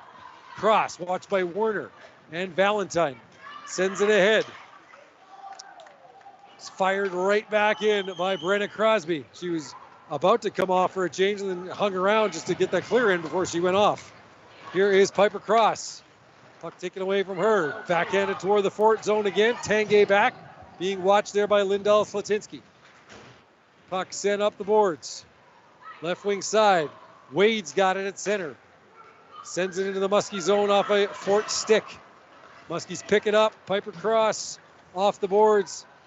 Spins it slowly down in the Bronco zone. No icing, and back for it there is Kylan Glennie. Now coming up the left side, this is Glennie. She's bodied by McQuaker rather, and picking it up now. Redford cuts across the middle, goes to the left circle, makes a move, walks in, shot, loose puck. Pellin couldn't grab the rebound. Broncos try and get it to safety, try and get to the line, and it'll just out across as Lucas Engberg couldn't save it. Delayed offside against the Fort. Broncos with a chance to start a rush up ice. That pass goes nowhere except deep in the Muskie zone. And hustling back for it there is Lucas Engberg. She moves it to Kenny. That pass intercepted, sent back in behind the Fort net. Sinclair now will try. Sinclair to the left side boards to Evans. That gets away from her. And it'll be Glennie back for it. Oh, almost intercepted. Good forecheck there by Marissa Kenny. And she pushes Glennie down to the ice right in front of the ref. No call on that one. I was waiting for a hand to come up there. Just let them play. There we go. Street rules, I guess, apply in the border battle. Puck's in right on goal into Danielle Schramm. She directs it into the corner. Muskies come away with it, move it to center, and it is Lucas Engberg. Ophelia Lucas Engberg, the shot! Saved by Pellin. Good wrister there by Lucas Engberg. Broncos get it, clear it out. All the way down. No icing on it as it deflected off a Muskie player. So racing back quick is Tanguay. Isabel Tanguay to center. Number 19 racing across the line. Trying to move right in. Ran into a wall of Bronco defenders. and coughed up the puck, but the Muskies stay after it. There's a penalty. Bliss taking off her feet, and that's going to lead to a penalty to the International Falls Broncos. A hooking call coming as we have 4:59 left in the second period, and it will be Tessa Hasbargen heading to the box, and the Muskies going back on the power play, 0 for 1 so far tonight. Yeah, and a big key power play here. Let's see if they can get that. One thing I want to mention, Glennie carrying that puck that time, carrying out of the zone. It's good to see that because instead of just taking the puck and throwing it, carry that puck. That's how you're going to get better. A lot of players kind of have that, it's almost like they have a timer in their pocket, the 3-second timer. Because they don't get rid of the puck, the hand grenade will go off. So there's a long shot taken there by Lucas Engberg. Pellin smoothly slides it over, gloves it, and holds it for a face-off. 4:45 to go here in the second period. 1:46 remaining in the penalty to Tessa Hasbargen. This power play brought to you by Mr. Sub of downtown Fort Francis. Muskies gain control off the face-off. Bliss has it on the left boards. Looking to go to the back to the point. She gets it to Sinclair, to Lucas Engberg, back to Bliss. Bliss now to Lucas Engberg. Muskies working the puck around, not getting a lot of shots early on in the power play. Here's a shot by Sinclair. That goes wide of the net. Bliss will pick it up in the left corner. Bliss now. Far side. Sinclair to Lucas Engberg. Walks into the top of the circle. The shot in between the skates of Wade. Pellin had to be sharp with the stick there. Now Lucas Engberg walks in again. Another shot. Pad save by Pellin. Lucas Engberg not shy for shooting here on this Muskie power play. She's going to maybe go for a third try. No, she'll dump it to Sinclair. Sinclair's shot. That's deflected by Kiana Ford over top of the net. That scores! Puck took a funny hop off the end glass after the...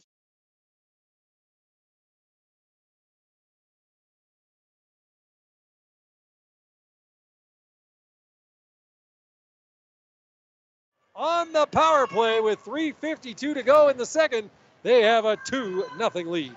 Yeah, good play by Sinclair, and she knows what to do with the puck on her stick and made no mistake and picked on the stick side of Pellin, and we got a 2-0 game. There was a delayed penalty on that, so not sure how they'll do that. I don't think they'll get the penalty called. Well, it may be a fact where Hasbargen may come out of the box as they're going to count that as the first penalty that the goal counted, connected to, and then they'll put the Broncos down 2 minutes again. We'll see. I really don't think Fort Francis knew there was a delayed penalty because normally, they let the Falls have that, but hey, they kept the puck and they scored with it. Little delay here. See here. Someone's going to have to come back in the box, either the fresh penalty player or Hasbargen's getting back in, but I think it's going to be number 13, Brenna Crosby. She's getting the gate here, so that delayed penalty was called against her. Muskies, though, able to score. That freed Hasbargen from the sin bin, but now Crosby in for a full 2 minutes. So we'll see what this penalty is for, but it is Marley Bliss getting the goal for the Muskies as she picked up the rebound off the end glass on the shot by Sinclair. And before anyone really knew it was off her stick, it was in the net. And past Pellin. Brenna goes off for cross-check, I believe. Number 7, Marley Bliss, assisted by number 13.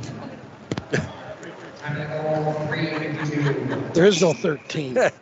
Well, so I think you called it right, number 3. It's going to be, it should be Bliss from Sinclair, number 3. Yep. As Sinclair took the shot that deflected off the end glass, found its way to Bliss's stick, and she put it home. So we're going to say Bliss from Sinclair for the 2-0 Muskie goal, and now the Muskies right back on the power play as Brenna Crosby goes off for cross-checking. So Muskies looking to add to the lead now. 1 for 2 on the power play so far this evening. This is Redford. Drop pass for Blair Cross. Cross goes into the left corner to Piper Cross. The sisters working together here on this black and gold man advantage. Shot there, blocker saved by Pellin. Redford races after it. She's taken off her feet. Courtney McCoy chases it down in the right corner. Piper Cross comes over to help, gets it to Calder. Calder keeps it in at the right point. To Piper Cross, to Blair Cross. Walks in, left circle, shot. Pellin Gets a nice glove on it through a bunch of traffic in front. Holds on. 2:57 to go in the second period.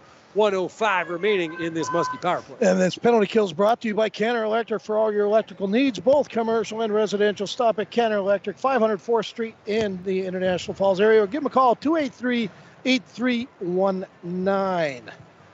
Bliss taking the face-off for the Muskies. Trying to gain possession against Burns. And now it's Farrington in the left corner for the Fort. She leaves it for Bliss. Bliss to Lucas Engberg. Over to Bliss. Top of the left circle. Walks in. Bliss fires. Pad save. Loose puck on the side. Broncos jump on it. Cleared to the line. Not out. Sent back in again by Sinclair. And Pellin gets a piece of that and sends it wide of the net. Muskies now. They smell blood in the water right now. Shot on goal. Pellin to stick save. Loose puck. The backhander. Bliss can't get it through the bodies in front. Broncos try and send it out. Kept in at the left side by Lucas Engberg. To Bliss. Bliss cuts to the middle. Puts it through Burns' skates. Now shoots. Saved by Pellin. Loose puck in the crease. Players whacking away. Still loose at the top. And the Broncos finally send it down the ice. Scramble action into the Broncos zone, but they survive. Just 5 seconds left in the penalty to Brenna Crosby. Fort hustles up the right side. Puck goes out the stick of Farrington into the Broncos zone. Crosby is out of the box. Muskies 1 for 3 on the power play. Broncos now looking to get something started here. 1:40 to go in the second period. They're down 2-0. Trying to force her way into the zone was Kiana Ford. She was taken off the puck by 2 Muskie defenders. Muskies, though, a stray pass in their own zone. Lucas Engberg will pick this up. Skate away from the forecheck of Werner. Trying to move it out past Werner along Lindahl Slatinsky. Good job by that forechecking duo, though, but here come the Muskies now. Farrington passing, trying to hit Rael Redford.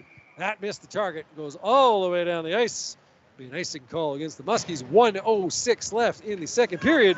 Fort Francis with a 2-0 lead. Yeah, this timeout brought to you by the Dent Shop. They have, they take care of fender benders. Dent Shop. I know a little bit about good people. One of those. They're swimming coach, too.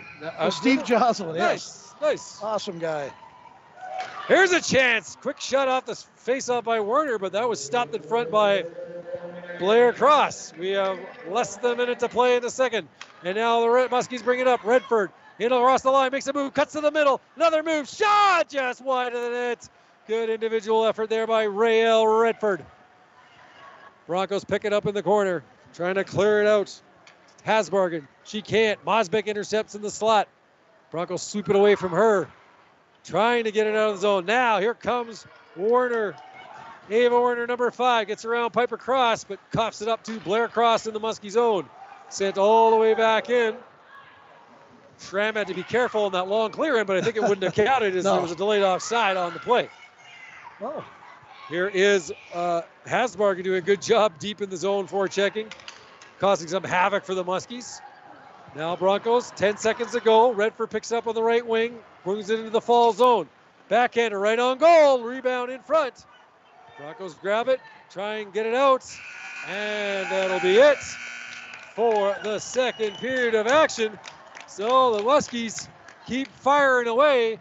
Another 21 shots taken in that second period, and 2 of them finding their way past Mara Pellin, 1 of them on the power play. And the Muskies will head to the dressing room up with 2-0 over the host International Falls Broncos. And here we are at KGHS, 1230 AM, 95.3 FM, yourliveevent.com, and rjbroadcasting.com. We're going to take 3 minutes here, and we'll be back then. Ron's Auto Body of Fort Francis is proud to be sponsoring Fort Francis Ski Sports. Ron's Auto Body specializes in all of your car collision and painting, auto glass repair, vehicle frame straightening, and truck accessories. With over 20 years of experience and having served the residents of Fort Francis and surrounding areas, Ron's Auto Body is proud of the work they do. Lift the stress enough.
is he? Yeah. So hopefully we're coming back. Oh, we're not just missing ads. Not dead air. Sorry. What happens once in a while that internet is. Where's that at? Get back. It's on, right?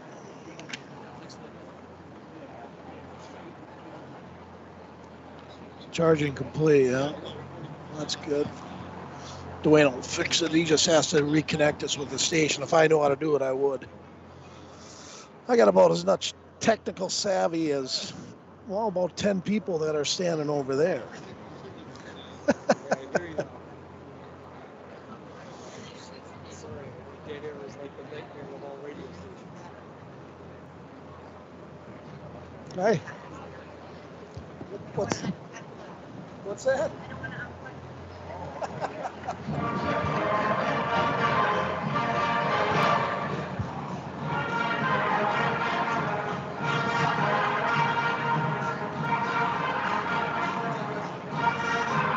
No, everything's all right.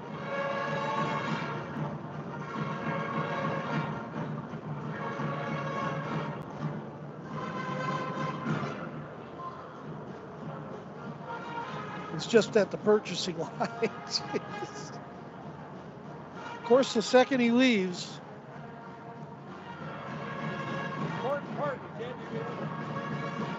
Well, I could try hitting this.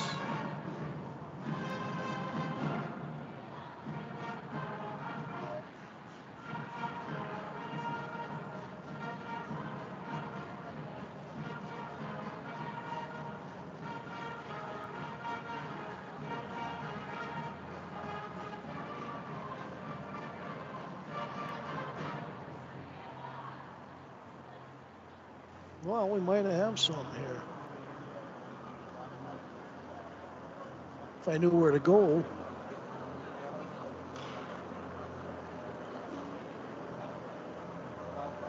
I don't know where the ads are.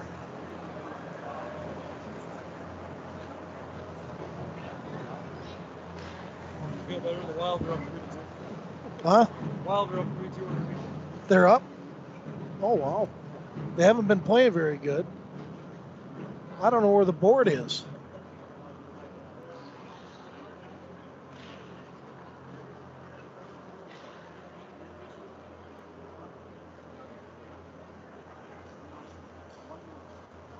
Huh.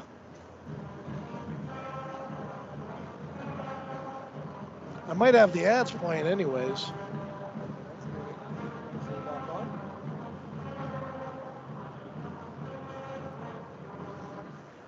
And everything melted on us.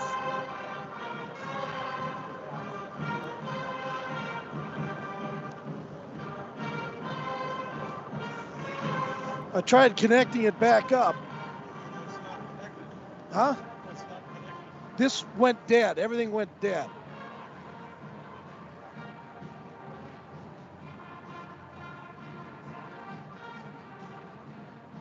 See, that stopped, of course.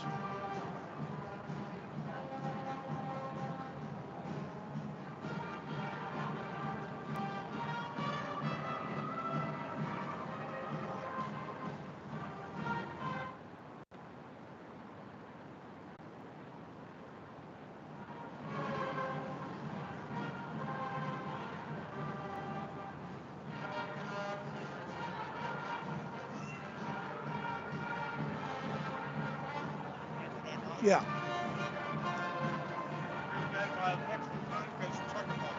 I got us hooked back up though. I did that. That was dead. I'm employee of the month. And we're back.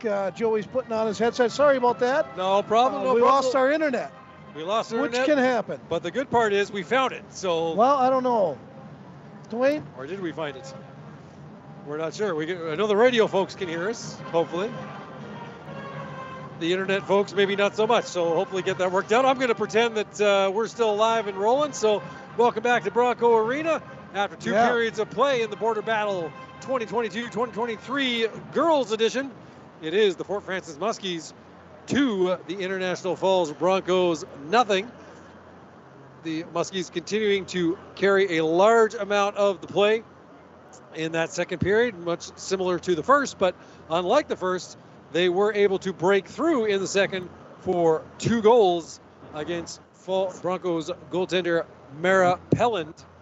First, the opening goal for the Muskies, coming off the stick of Piper Cross, set up by Carson McQuaker. That came at the 4:27 mark to put the Muskies up 1-0. And then on the power play, it was Marley Bliss getting the goal. The assist going to Avery Sinclair on that man advantage goal for the Muskies. That came at, I believe, the 11:33 mark to give the Muskies a 2-0 lead. 2 penalties in the period, both going against the Broncos. Tessa Hasbargen getting a hooking call at the 12:05 mark. Now on that one, that was where Bliss got the power play goal. And then there was a delayed penalty being called as Bliss was scoring. That going to Brenna Crosby, who received a cross-checking minor at 13:08. Broncos able to kill that one off successfully. So the Muskies 1 for 3 tonight on the power play. Bronco girls not able to get a power play opportunity at this point. Muskies playing a pretty disciplined style. Shots on goal in the second period. Muskies with 21. They now have a 2-period total of 38. Broncos getting 5 in that second period. Yeah. Doubling and then some their first period total, which was good. They've got a 2-period total of 7. So, Mike, just a simple exhibition, I guess, of a older Muskie team. It's kind of controlling the play, quicker to the puck, and eventually able to break through against Mara Pelland, who's been fantastic in the Bronco night. Hockey sense and skating and all that. Skating and all that's, the easy part. It's putting the skating with that stick and handling the puck and then making a decision with the puck. Honestly, I like a lot of these Falls girls that Lola can carry it. I know she can, Lola Wade. So can the Burns girl and Kyla Glennie, the young sophomore, carried it a couple times, and of course Caradice. You need to carry the puck in order to get better at this game. And if you get the puck and you just throw it, you're really not helping yourself, and you're probably not helping your team as well. And I know the coaches have been going over this, and Aaron Hall and Rachel Hellway, they understand the game, and they know what they got to do, and they're being very patient, and they need to be patient because the girls do work hard, but it all comes down to, how many years you've been playing, and again, it's a work in progress. 2-3 years ago, I mean, a lot of these girls didn't know how to skate, and now they got the skating down. Now they got to get the rest of the game, and being around hockey my whole life, it's not an easy thing to do, and the best part about it, I see all their parents up here cheering them on, and that's what it's all about, is still be here, give your kids a pat on the back, and I think we're going to jump to a couple. Yeah, we better get some ads in. Me and you could talk forever. That's one of our weaknesses. Exactly. We're going to go away for 2 minutes. And again, sorry for our technical difficulty. You're listening to KGHS, 1230 AM, 95.3 FM, YourLiveEvent.com, and RJBroadcasting.com. Hockey teams from 10-15 second. Pain, food, and chemical need. Call Rainy Lake Oil at 1-888-LAKE OIL. Larry and his staff will take care of it all. Go Broncos! My name is Jared, born and raised in Minnesota, and I'm a project director at Enbridge. Enbridge is more than a pipeline company. It's a company participating in renewable energy projects in Minnesota and abroad, and I'm really proud to be working here. We believe a cleaner energy future is achievable. For over 20 years, we've been early adopters of renewable energy, and we're proudly committed to net zero emissions by 2050. To hear more from Jared, visit enbridge.com/Jared. That's Jerri. High school fans, falling and getting up is one of many lessons students learn when they participate in high school activities. It takes courage to show up and perform, knowing that mistakes will occur. A missed shot, a bad pass. Mistakes are part of the game. Teaching young people is a valuable lesson in picking themselves up and starting over again. This message has been brought to you by the Minnesota State High School League. A message from CAPE, Couchiching Area Prevention and Education. Be present. Most Falls High students do not feel pressure to drink alcohol by their friends. We learn from the past, live in the present, and strive for the future. CAPE is working together to empower the communities within Coochiching County through prevention, education, collaboration, and sharing initiatives. Please come down the group to win your prize. Number 186, Mackenzie Shesby. Thank you all for participating in. And we're back here at Bronco Arena. We're finishing up the Chuck a Puck. I do want to recognize our in-game sponsors. Of course, the national anthem was brought to you by Nickel Lake Lumber. The national anthem is brought to you by Nickel Lake Lumber, providing you with superior product, quick, reliable delivery, and many years of experience. Nickel Lake Lumber, thank you to them. Mr. Sub, of course, Ed Kahn and Sons, KDR Boutique, brand new sponsor we've added, located on Main Street. We'll get to our post-game show. That's West End Motors. And our play of the game, that's Norland Oil, and they're over in Emo on the International Falls side. Again, we have lots of sponsors, so we try to get them all in. And, of course, Align Chiropractic and Wellness Center. The young lady, the Bergstrom girl, Alyssa, she played for the Broncos back when my daughters were playing, and she does a good job over there. Align Chiropractic, located in the little mini mall across from Super One. Northland Sales and Service, of course, the old Sears. Tony over there helping us out. North Star Electric there, part of our Energy Star player of the game. Beyond Aesthetics, Jilly Bradburn. Well, and we've mentioned this a couple times at Beyond Aesthetics. Lots of saves of the game for Mara Pellin. Again, Jill Bradburn, we appreciate it. Nelson Salvage and Recycling, even though he's no longer a sponsor, I'm still going to mention him through the end of this month. And again, thank you to all those sponsors. Let's talk a little bit more about maybe what the Broncos need to do to get back in this one. Of course, you can't get 2 goals at one time. I would guess you're going to say we need to score 1 first, right? One at a time usually works better. Really, for the Broncos, again, as we were mentioning several times there, they've got to get away from the mentality of just, well, we just got to get the puck out. We just got to get the puck out. They've got to build that confidence. And again, it's easier said than done, especially when we're dealing with a team that's mostly grade 8s, grade 9s, grade 10s, going up against a team that's a lot of 10s and 11s and even 9s. That, you know, you can't be so panicked to carry the puck. You've got to, if you carry the puck, you get the momentum going forward. You get that momentum going forward, you get the other team backing off. You get them backing off, you can create more in the offensive zone, and then you can start getting more shot opportunities at the net. But for the Broncos, it's almost like they're playing overly cautious, trying to just get the puck out, but not really with a set destination in mind for that puck. I think here in the third period, and I'm sure Coach Aaron Hall has talked to them about it, I think they'd be happy if they see a little more progress in terms of stick-to-stick passes, getting from their own zone into the neutral zone into the Muskie zone, moving things along a little more station to station rather than just kind of flip and pray that you can catch up to a loose puck kind of a thing. Exactly. And for the Muskies, really just keep doing what you're doing. I mean, you're out shooting the Broncos 38-7. You've gotten a couple of goals. They weren't masterpieces, but they don't have to be. First one, centering pass from Carson McQuaker, pretty much hit Piper Cross, and then I think another Bronco player and went to the net. It wasn't like a clean goal on Pellin by any means. And then the second one, the long shot by Sinclair over top of the net, bounces right to Marley Bliss, and she was just Johnny on the spot to tuck it home before anyone else knew where it was. So really, Muskies have played well. Have gotten the pucks on net that they want, have gotten back on defense wisely, and haven't really given up much in terms of any kind of offensive scoring opportunities. Danielle Schramm has had very little to do in between the pipes. 7 saves. Good for her for the 1,000 saving percentage.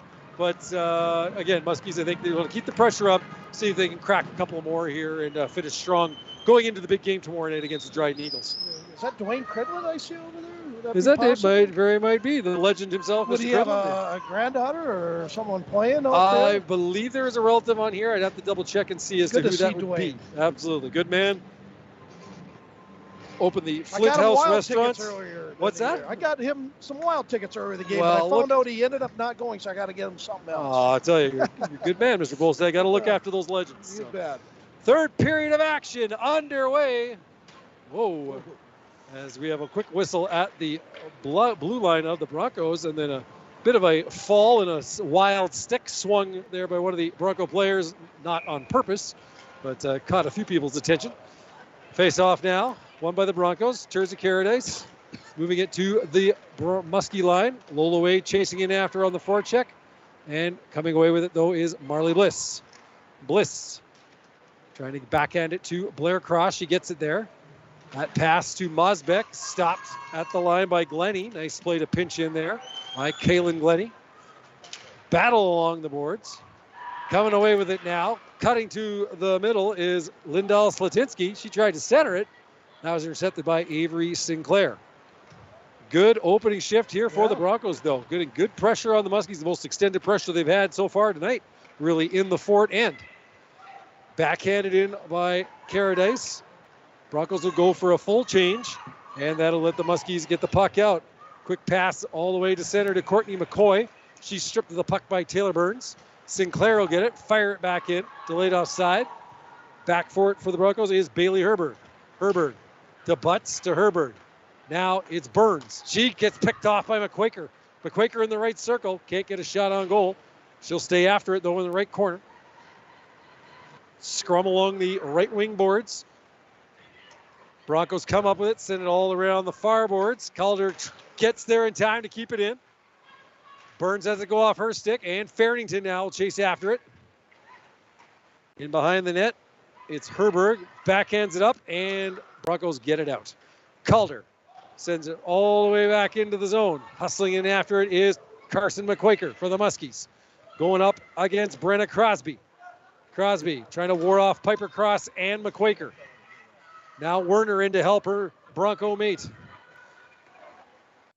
Intense forechecking battle in behind the Broncos net. Neither side given any ground. Broncos come away with it. Savannah Valentine, she's stopped near the line by McQuaker, sent all the way back in. Crosby will try. Backhands it around, far side to Hasbargen. She's picked off by Farrington. Farrington works along the left boards, trying to center to McQuaker. Pelling gets a stick on it. Puck goes in behind the net. Good forechecking here by the Muskies. They've cranked it up here now. But a pass block, breaking away. Ava Werner into the zone, trying to catch up to it. Can't quite get a shot on goal as it reached the end line. And she was also bothered on the back check. Great effort there by Ophelia Lucas Engberg. Here is Terza Caradice, knocked off her feet by Redford. No call. Again, Broncos with all three of the penalties so far in this contest. Nothing against the Muskies. Here is Glennie now. Wheeling in her own zone. Coughs it up, though. Redford picks it off, comes into the right circle, cuts to the middle. Redford, shot! And a nifty glove save by Mara Pelland to keep that puck out.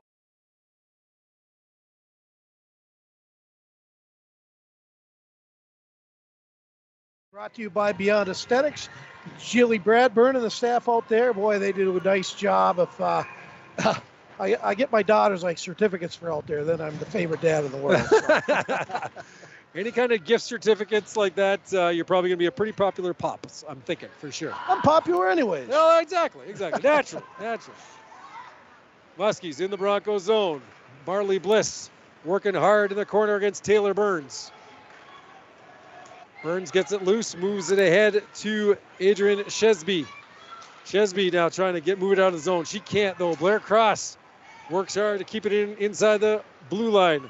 McCoy going up against Wade. Against Caradice, rather.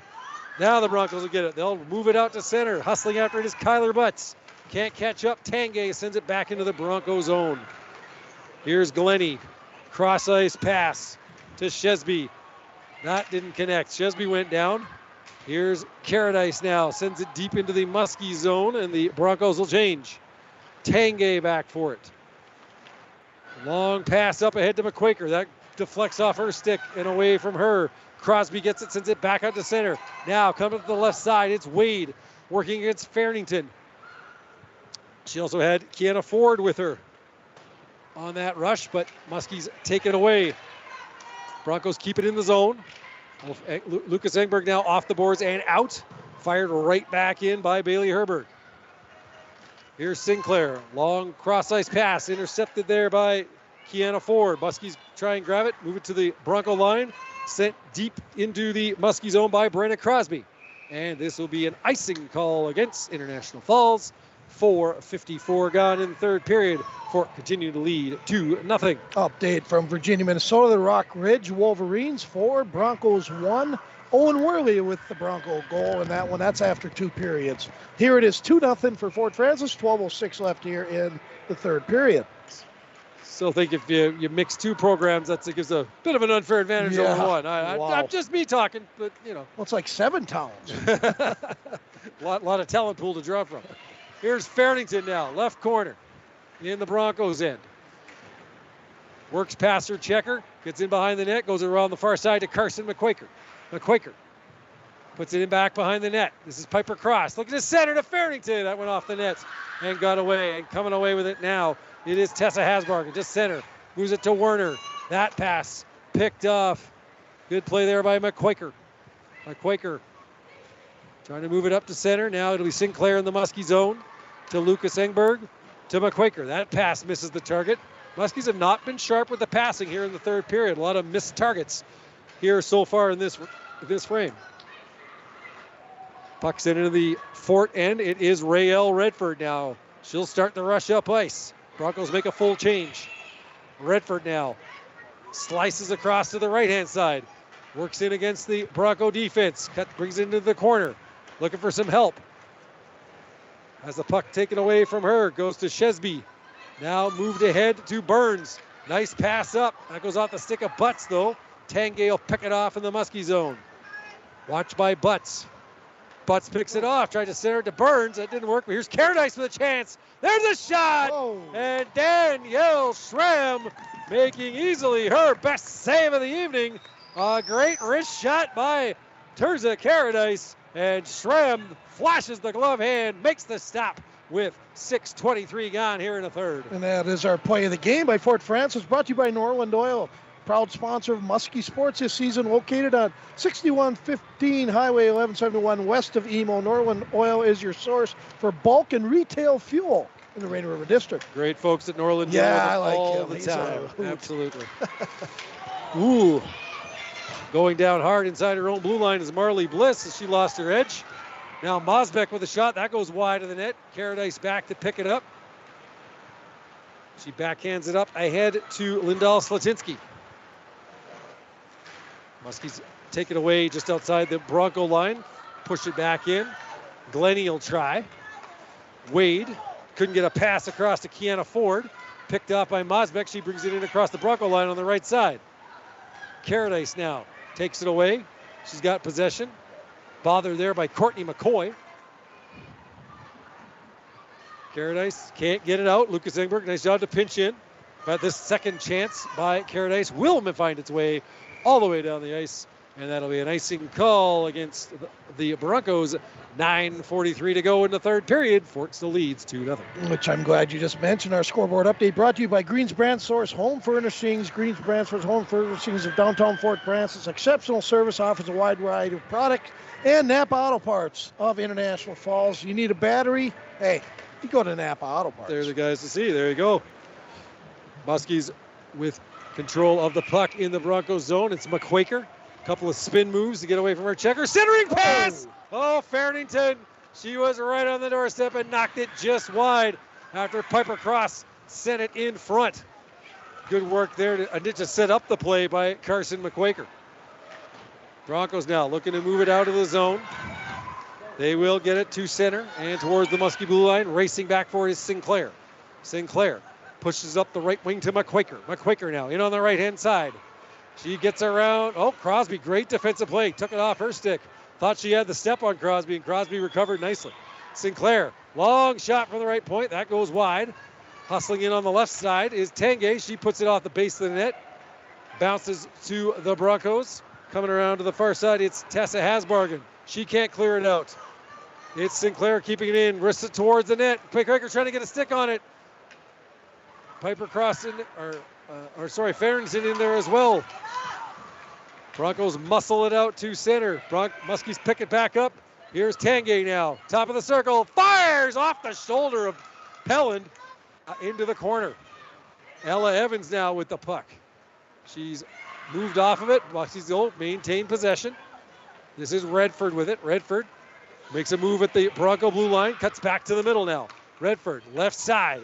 This is Tanguay. Wrister. That hits a body in front. Evans tried to get a shot. That was blocked nicely by Bailey Herberg.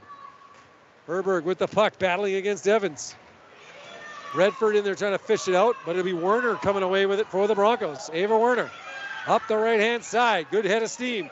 Backhands it off the board into the zone, and then she turns around, heads off for a change. Look out. Could have a too-many-player penalty here as it hit Werner going off the ice. And now, instead of a Bronco penalty, it's going to be a Muskie penalty coming up. Rael Redford a little too enthusiastic along the right wing boards. Takes down her player, and it is Redford heading to the box with 7:41 to play here in the third. It is going to be the first power play of the night for the Broncos as they trail 2-0. Yeah, this power play is brought to you by, I know it's brought to you by somebody, Kenner Electric, for all your electrical needs, both commercial and residential. Stop at Kenner Electric at 500 4th Street in International Falls. Gord Barrett Olson, member of the 1995 State High School Hockey Tournament, part owner of that. You'll have to remember that one for me. I didn't get to the era until 2002, so I will take your word for it. Okay. You're a man of honor. I will take your word for it. Broncos with the power play now. Looking to cut the deficit in half. Pretty much a must-score power play, you'd think, for International Falls, but the Muskies send it all the way down the ice. Minute 35 to go in the penalty. Now McCoy hits Wade in behind the Bronco net, and it's Courtney McCoy is going to head to the box for the Muskies, and look out, the Broncos are going to have a 5-on-3 advantage for the next minute and 29 seconds with 7:10 to play here in the third period. A golden opportunity now for the purple and gold to get right back in this hockey game. Yeah, 5-on-3 power play. Let's see what they try to do on this. I guess move the puck. I would probably put it up high to number 8, who's out there, and try to have her kind of run the power play. Burnsy on the power play as well with that face-off. Throw pucks to the net and get bodies there at the nets. That'll usually work. Broncos send it to the far corner. There you go. They'll get possession at the right point. Glennie a shot. Pad save by Schramm. She's going to see her most serious tests of the night now. The pass back to the point from Kiana Ford goes right between Glennie and Crosby and all the way down into the Bronco end. 1:04 left in the two-player advantage for the Broncos. This is Kiana Ford now. Off the boards into the zone. Lucas Engberg trying to backhand it out. That didn't work. Glennie takes a shot. Nicely blocked by Cross. Deflects into the right corner. Muskies working hard to get it. Lucas Engberg. She pushes up the boards and peels back to the front of the net. Here's Crosby. Traffic in front. Shot! That hits a body and deflects over top of the net. Now it's Ford. Her pass. Glennie can't get a stick on it. And it slides back into the Bronco zone. 30 seconds left in the 5-on-3. Broncos desperately try to find the back of the net. They trail 2-0. We have 6 minutes remaining in the third period of Border Battle Part 2. Here is Paradise with a shot. That goes just over the glove of Schramm and high over the net.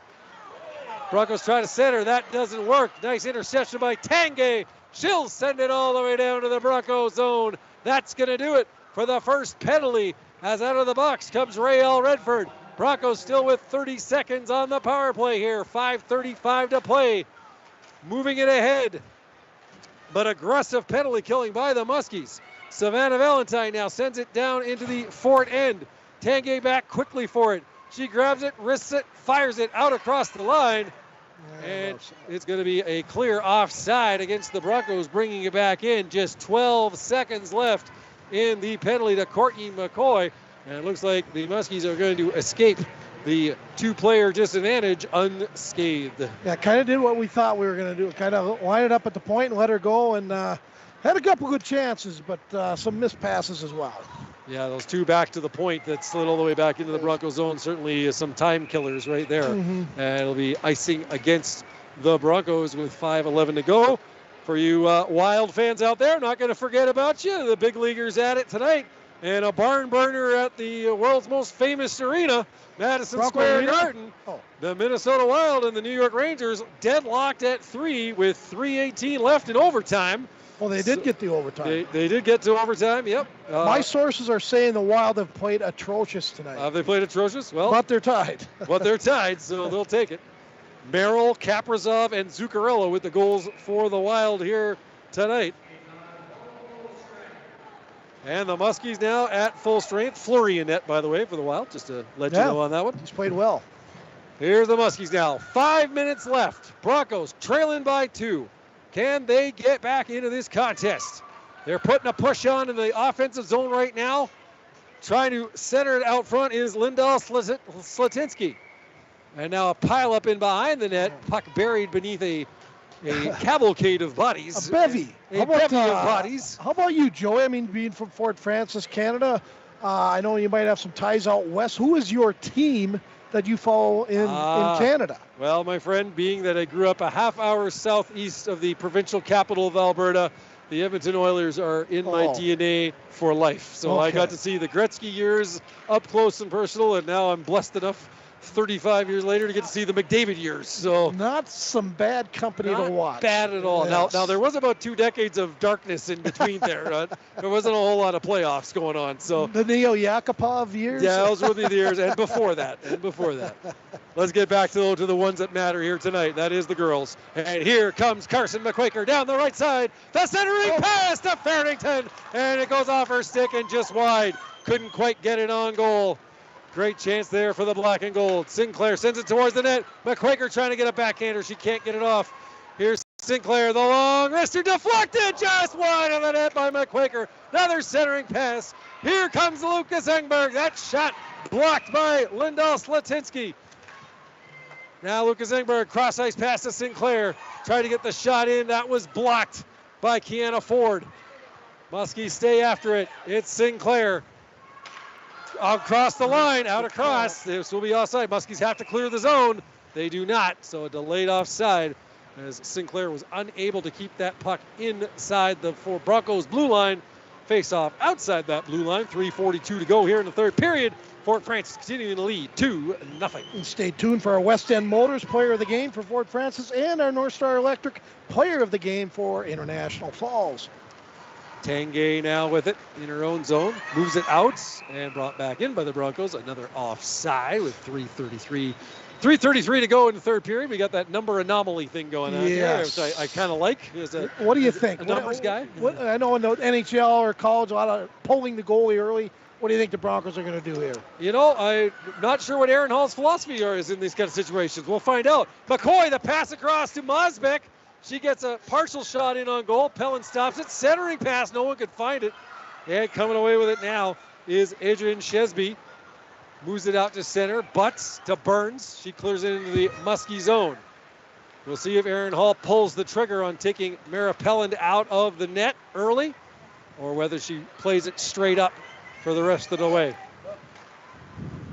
Here are the Broncos now moving it deep into the Muskie zone. That was pushed in by Adrian Shesby. Burns in there on the forecheck, causing good havoc in the Muskie end, but here comes the black and gold now, and it is Tegan Mosbeck. Mosbeck in across the line. Top of the circle, fires a shot. Glove saved by Pelland, and she'll hold on with 2:36 to go here in the third period. That is the 45th shot on goal for the Muskies tonight. Just 9 the other way for the Broncos as the Fort continue to lead 2-0. 2:36 left here, and we'll see what happens with Aaron Hall on the bench over there for the Broncos. Broncos have to get it out of the zone first. They do, and here comes Werner off the boards, trying to move it in the Muskie zone. That's cleared right back out. Muskie's going to gain possession against Farrington, busting her way up the middle, knocked off her stick. Great play by Terza Caradice. Glennie trying to clear it out of the Broncos zone. Muskie sent her all the way back around the boards into the right corner. On the far side, picking it up there is Piper Cross in behind the net to Rael Redford. Farrington's in front, waiting for a pass. Redford working hard against Werner for the puck. Comes away with the puck. Goes back to the right point. Lucas Engberg with it. Makes a move. Top of the circle. Fires the shot. That hits a body in front. It's Farrington now with it. She'll go back to Lucas Engberg. Around the boards, in behind the net to Piper Cross. It's Redford in front now trying to set up for the tap in. Puck sent around the boards. Calder will keep it in on the left side. Walk into the middle. Calder walks in. Shot save by Pelland. Loose puck. Wow. And Pelland had to be quick to jump on that one. And now Savannah Valentine, Piper Cross getting mixed up, along with Jersey Calder, and coming in for some of it as well as Tessa Hasbargen. So nerves starting to rub a little raw, and in fact, it is the Muskies going to be getting the gate with 1:35 to go here in the third period. So now, if he wanted that chance for Aaron Hall to pull Pelland, this is probably it, down 2 goals. You think it'd be an automatic, and I believe we're going to have a timeout called by Broncos coach.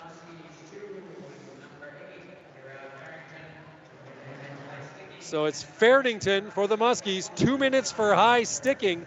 That comes at the 15:25 mark. So the Broncos will either score and get back into this game, or they will end this game with the power play. Want to do, unless you had something to throw in there? No, you go ahead. Just wanted to mention, we talk about the players a whole lot, but I'll tell you, these coaching staffs and training staffs certainly deserve their props. I want to mention them right now. For the International Falls Broncos, head coach Aaron Hall, assistant coaches Rachel Helloyd and Justin Carney, team managers Tierney Russo, Paige Huffaker, Alexis Davis, and Brennan Ovison, superintendent Kevin Grover, principal Tim Everson, and athletic director Bill Mason. And on the Muskies side of things, head coach Shane Bliss, assisted this year by Jordan Larson, Cameron Sandalovich, who has a few Norwassa championships under her belt as a goaltender for the Muskies in years gone by, as well as Taylor Croswell, another successful gold medalist for the Muskies for several of those great teams back a few years ago, and trainer Ann McEwen as well, rounding out the staff for the Muskies. So thank you to all those people who, I tell you, if the players don't got coaches, we don't got a team. So hats off to them for their efforts and their time that they put into these squads. Do a thing too. Encourage, tell your coaches thanks, and goes a long ways. They work their tails off and try to help your kids the best they can. Absolutely. Here we go. Goalie pulled for the Broncos. Pelland on the bench. 6-on-4 now. Broncos trying desperately to work their way back in the game, but time is of the essence. As the puck is sent back in, it's an offside against the Broncos with 1:27 to go. So Fairnington in the box for the Fort.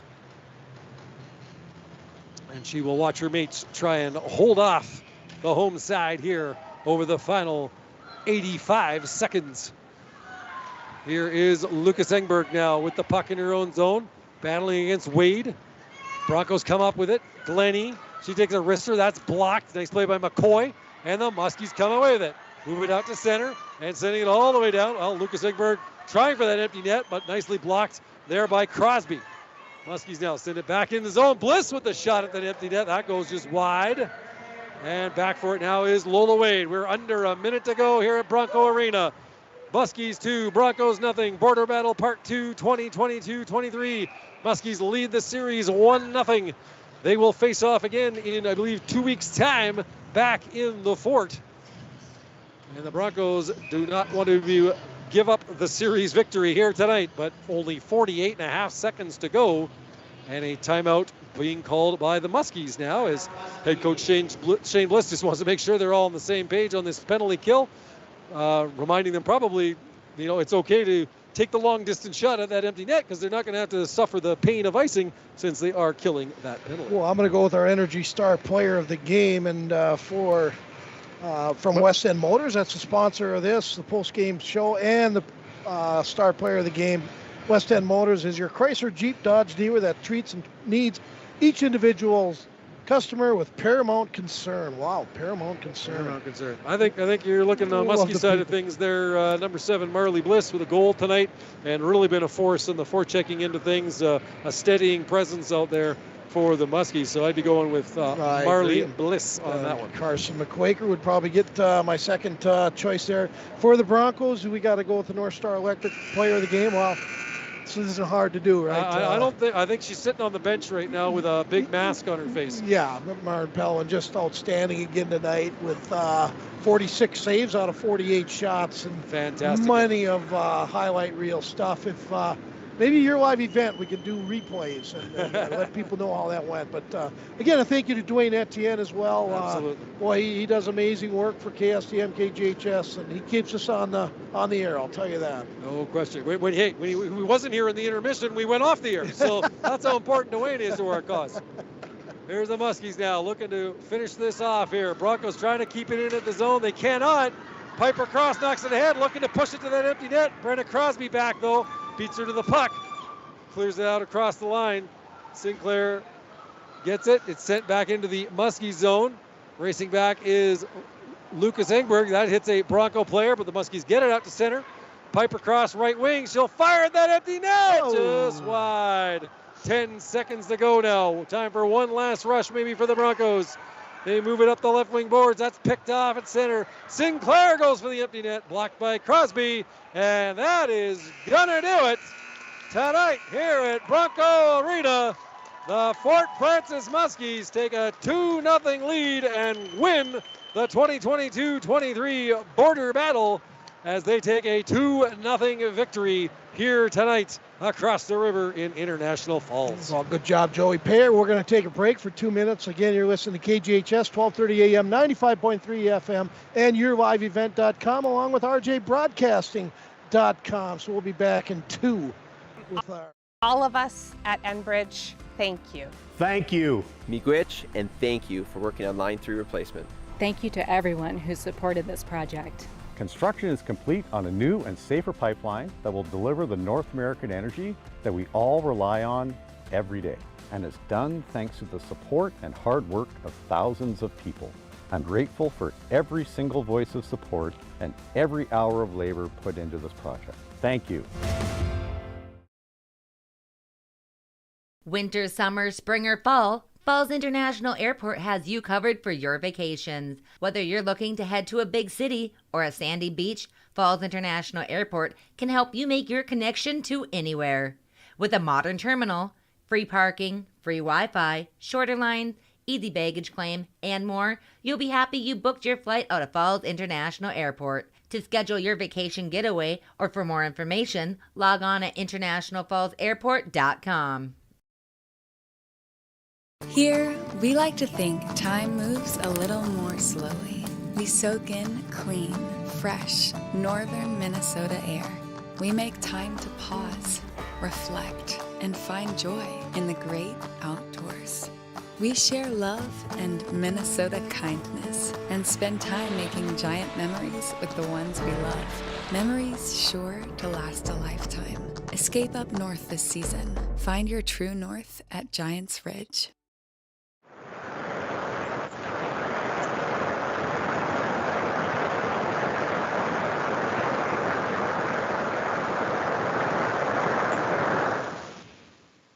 Of the Border Battle 2022-2023 over the host International Falls Broncos here this evening. They will clinch the series for the season with a 2-0 victory. There's one more game still to come over in Fort Francis in 2 weeks' time. I'll give you your scoring summary really quick. No scoring in the first period. Muskies out shooting the Broncos 17-2 in that frame. In the second period, Muskies finally break through. It was Piper Cross getting the goal, set up by Carson McQuaker to make it a 1-0 game.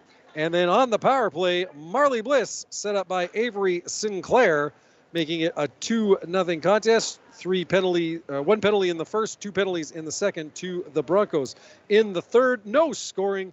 We had penalties against Rael Redford for body contact at 9:45.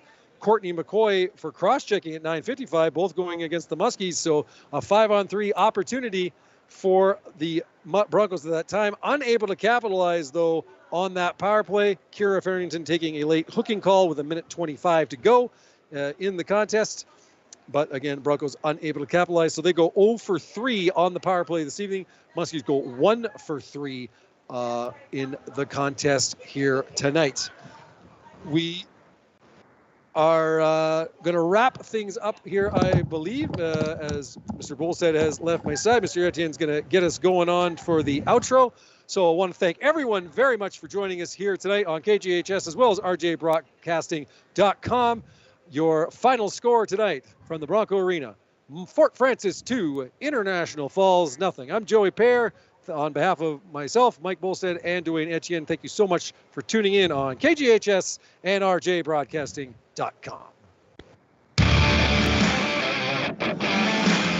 Thank you for listening to the border battle between the Broncos and the Muskies on Lakes Country 104.1.